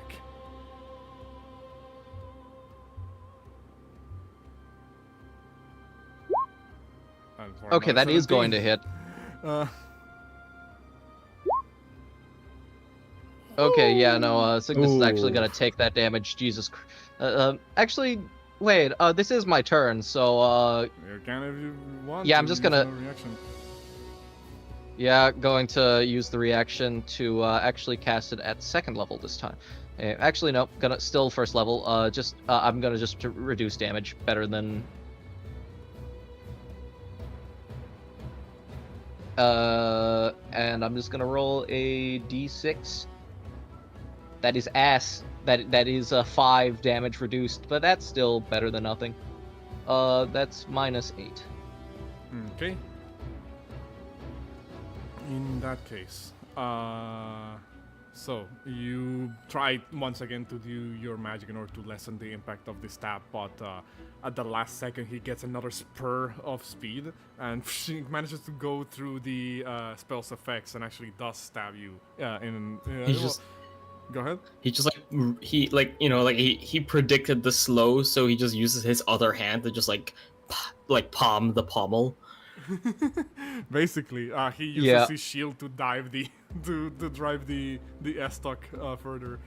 I Yeah, think I'm getting used to your little tricks. But yeah, that would have been his Signis. reaction to and your reaction, but it's still your turn technically. 21. That is a hit. 21 to Nick.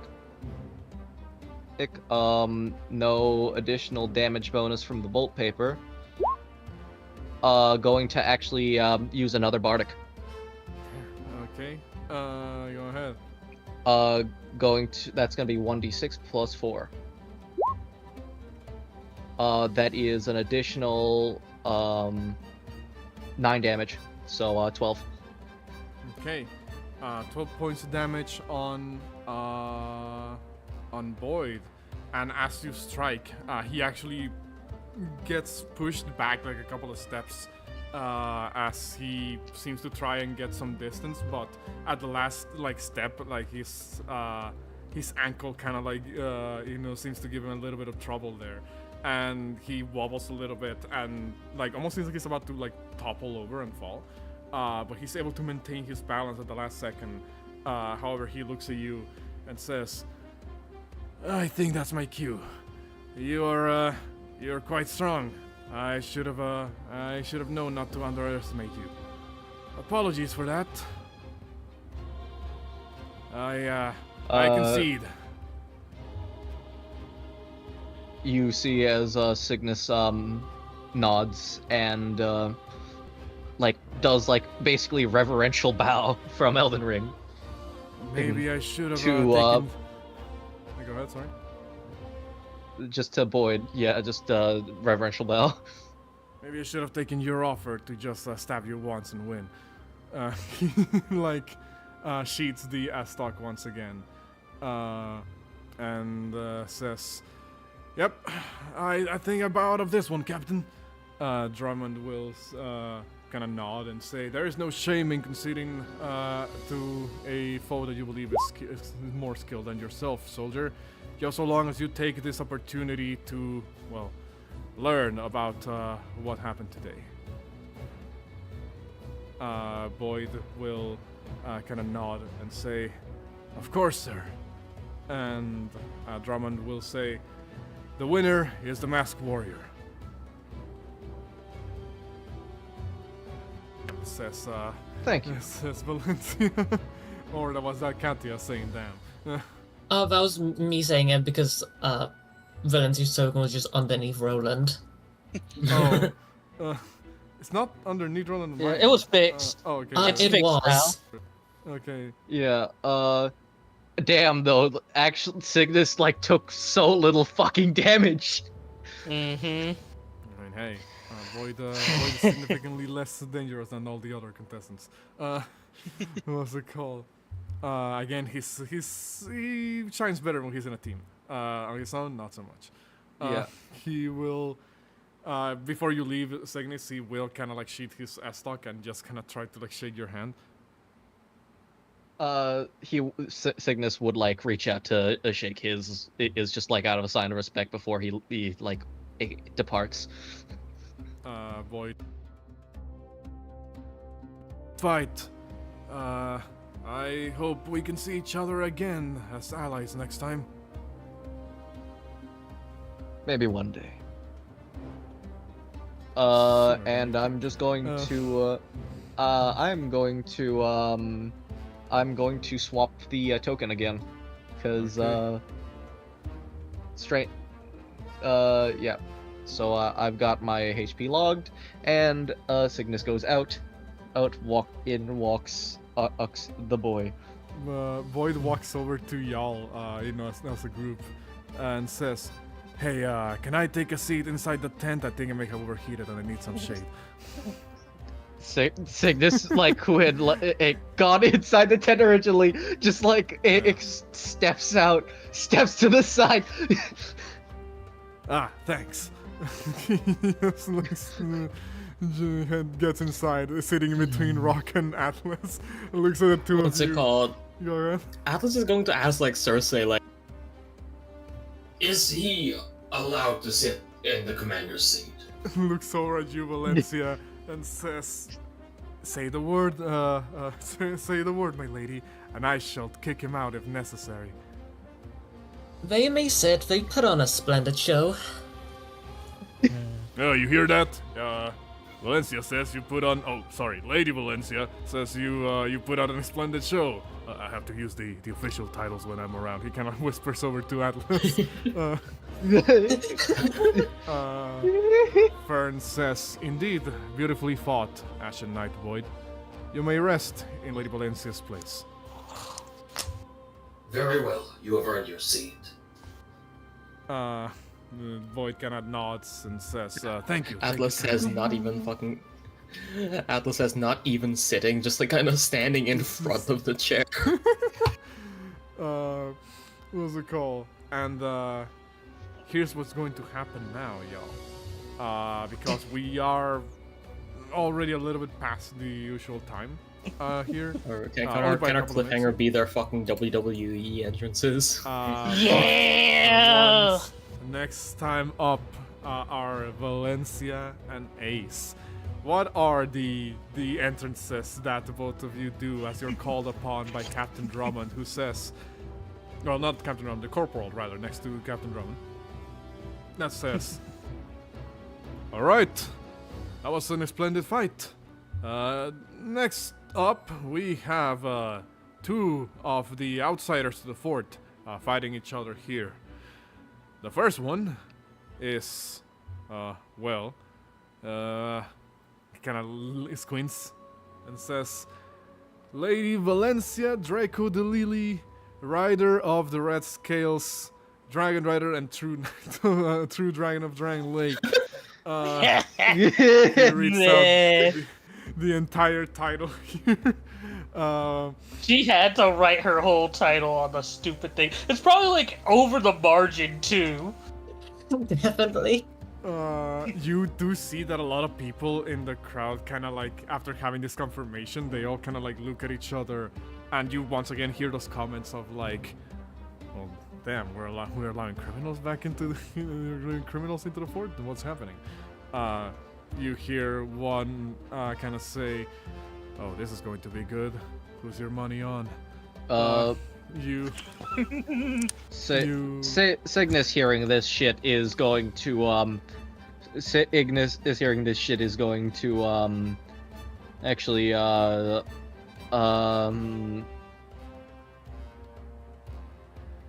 actually fuck it. Hey, remember? No, Hey, oh, okay. Yeah, he's just going to yell, "Quiet! This is a duel. And everybody here is to be respected." You, Valencia, if anyone looks at Valencia, you can see that she is not comfortable right now. She's trying to hide it, but...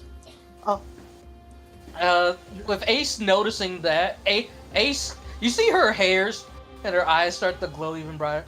All right, we came here being cordial, but next person start speaking ill about her, well, it ain't gonna be pretty. Now we came here to have ourselves a nice little match between fighters, so we can respect your fights. Then, well, dang it, you better respect ours. You got that? You. Oh, sorry, I can't see what Jericho posted in the chat. It's not loading for me. What's it called? Send it to the Discord. You do see that a lot of the soldiers look kind of confused just based on their body language, almost as if not everybody knows what's happening, but some of them do. Do you see that others are like, wait, what happened? Like they kind of mutter to each other, and others in response are like, oh, I don't know. Or somebody is like, oh, well, here, let me tell you what happened. And they begin to like comment between one another, sharing the story around, basically. But you do see that Luet, the man with the double great shields, like speaks out and says, Alright, I think that's enough. Quiet, everybody. Make sure to keep those mouths shut for this fight. As your captain said, watch and learn. Never in that order was there talk. Ace Good got shit, dude. respect for this dude. Yeah, Atlas too. Like, hey, you got some actual fucking commanders here. Cool. Yeah, What's it called? respect. Captain Drummond does raise his hand, almost like in the sort of like, you know, quiet sort of like military gesture for his soldiers, and says, "Enough, men. In today, we do not care about what the background of these individuals may be, just as long as they are willing to present their fighting styles in front of us, so that we may learn. I will have silence in this particular event. Any discussion regarding the backgrounds of our contestants will relegate it to after the event." You see as all the soldiers stand at attention, a lot of them go, "Yes, sir!" So, with that... Thank you, how's- Captain Drummond. he Shall we looks at begin you- then? He looks at you and doesn't give you like a nod, but he does stare at you and does do like this look in his face of like, "Hey, you know, I'm staying. Don't take this as a way to abuse our hospitality." And he says, "Please step into the ring." Okay. They don't even announce Ace. They just Well, no, they're looking at. They told to Valencia to step into the ring. They haven't announced Ace yet. Oh yeah. Oh yeah. No. Ace got some fancy shenaniganry. What's it called? Valencia will get Roland to jump over the fence, Wait. do a little like run around. You see some Okay. soldiers, one soldier kind of like raises his hand and says, "Sir, are we allowing mounts into this combat?" Drummond will say, "They're not usually allowed. Is your contestant aware that you're using this mobility aid?" Ace over there agreed to it, didn't you? Ace staring daggers and then giving this sort of evil smile like, "Oh, trust me, the good lady not gonna be on her high horse for too long." Drummond then looks over and says, "In that case, we'll allow it." At this point, the corporal, still holding the parchment, will say, "Right." And the other contestant, he kind of looks at the list, and says, "Now presenting, Ace Flaming Thunderslinger Brimstone." What's a Thunderslinger, Captain? You just see Ace is kind of mad she doesn't have spurs, but you see her kind of like her hat pulled down over her eyes, her cape that she has sort of draped over her shoulder, over like one shoulder, almost like a poncho. See smoke billowing underneath her hat. What you would notice is Valencia. Ace's little belts that she usually has, they've kind of changed. Instead of the one shoulder holster and the one that's like on her hip, it looks like kind of peeking underneath the cape. It looks like both her holsters are pointed outward and kind of canted a little bit forward. Almost like how a sword would be drawn if you were on horseback. You see she has an assortment of jars and bags as well. You're not sure what's in them or what she might have planned, but she kind of looks at you kind of that steely-eyed look that she has. Alrighty. Alrighty then, Scales. Now. May the best for. Let's show these folks how real duelists duke it out. Still back out if you wish. Try not to go down too quickly. Wouldn't For dream of it. one of the first times you see Valencia actually put down her helm.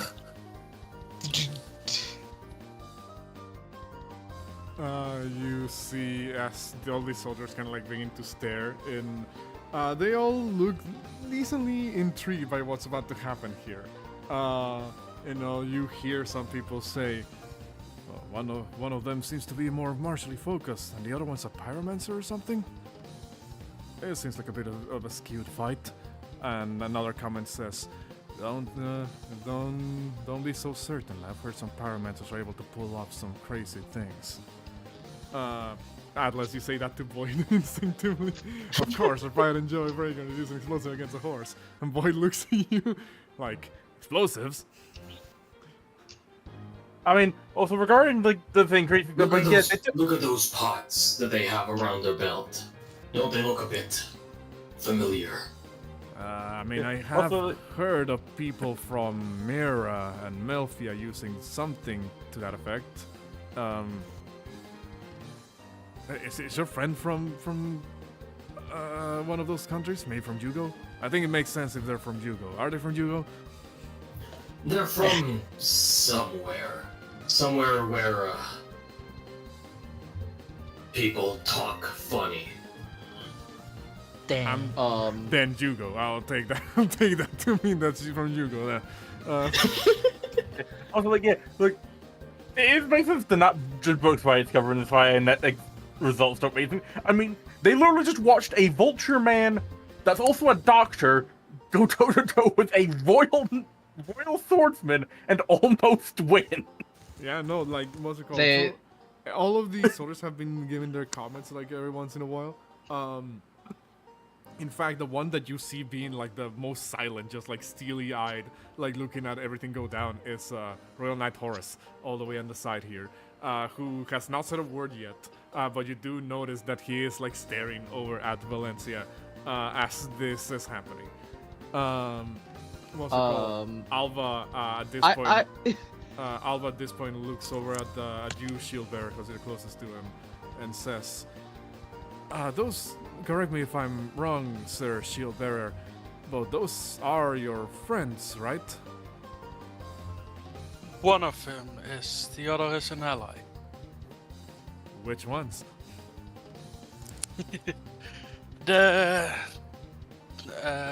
What was the nickname? The Flaming Thunderslinger is my friend. We came up with that nickname together. I see. I'm not sure what a Thunderslinger is, but, well, it does sound like a particularly eccentric nickname. You will be surprised when you see it. Well, in that case, I look forward to this. He will stare over, he will pay close attention to the fight that's about to unfold.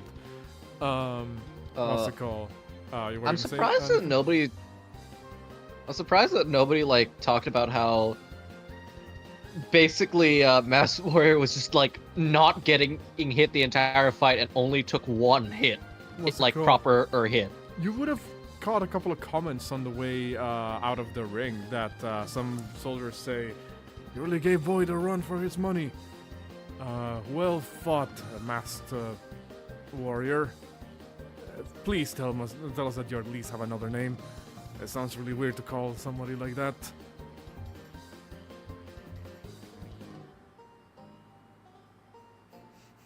You can call me S if you wish. Alright, What? so you hear Right, one that soldier makes go. sense, I suppose. You hear one soldier go. Wait, we asked for a name, he gave us a letter? You hear another soldier. You hear another soldier go. I don't know. Maybe that's just maybe that's just how they do it from wherever he's from. And at this point, the stare down begins. Valencia versus Ace. You see Ace's hand. Fucking Frontier Venom, whatever it's called from the Red Dead song. Yeah, American Venom. American Venom. And you stare each other down, getting ready, inching at the bit for just the go-ahead to begin your fight. And it is right as Captain Drummond raises his hand and says, "Begin!" That is where we'll end today's session for the time being. Oh, can we roll initiative at least? No, we're entering this. You can roll initiative if you want to. What's it called? Okay. But as you're doing that, I want to say big shout outs to everybody who may have been watching this the session as it was going. Today was it's a bit of a weird session, have roleplay, have combat. But at the very least, I hope that people found it entertaining. But most of all, I hope my players found the session entertaining. It was so fucking fun.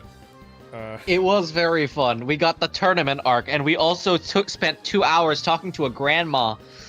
I mean, hey, not the intention of the session, but hey, I'm glad people enjoyed it. Also, don't forget like the single minute of Rock telling a child to shut the fuck up and walk it off. I mean, hey, that was pretty funny. Well, before we leave off, again, shout outs to well, we didn't use a lot of Sound Phenomenon's music today, but shout outs to Sound Phenomenon because they have given us permanent permission of using their their music for the campaign. Shout outs to Larian Studios for also providing some of the music that you heard throughout the session, which was from the Baldur's Gate soundtrack. And shout outs to to everybody who has been following along with the session here. As well as Reddit user Sunset Spice 2020 for providing this map that we've been using for the proving grounds here.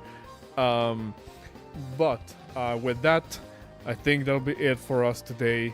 I hope people enjoyed the session, both my players and the audience, and we will see you again next time on another session of Dark Souls Dirge of Drangleic.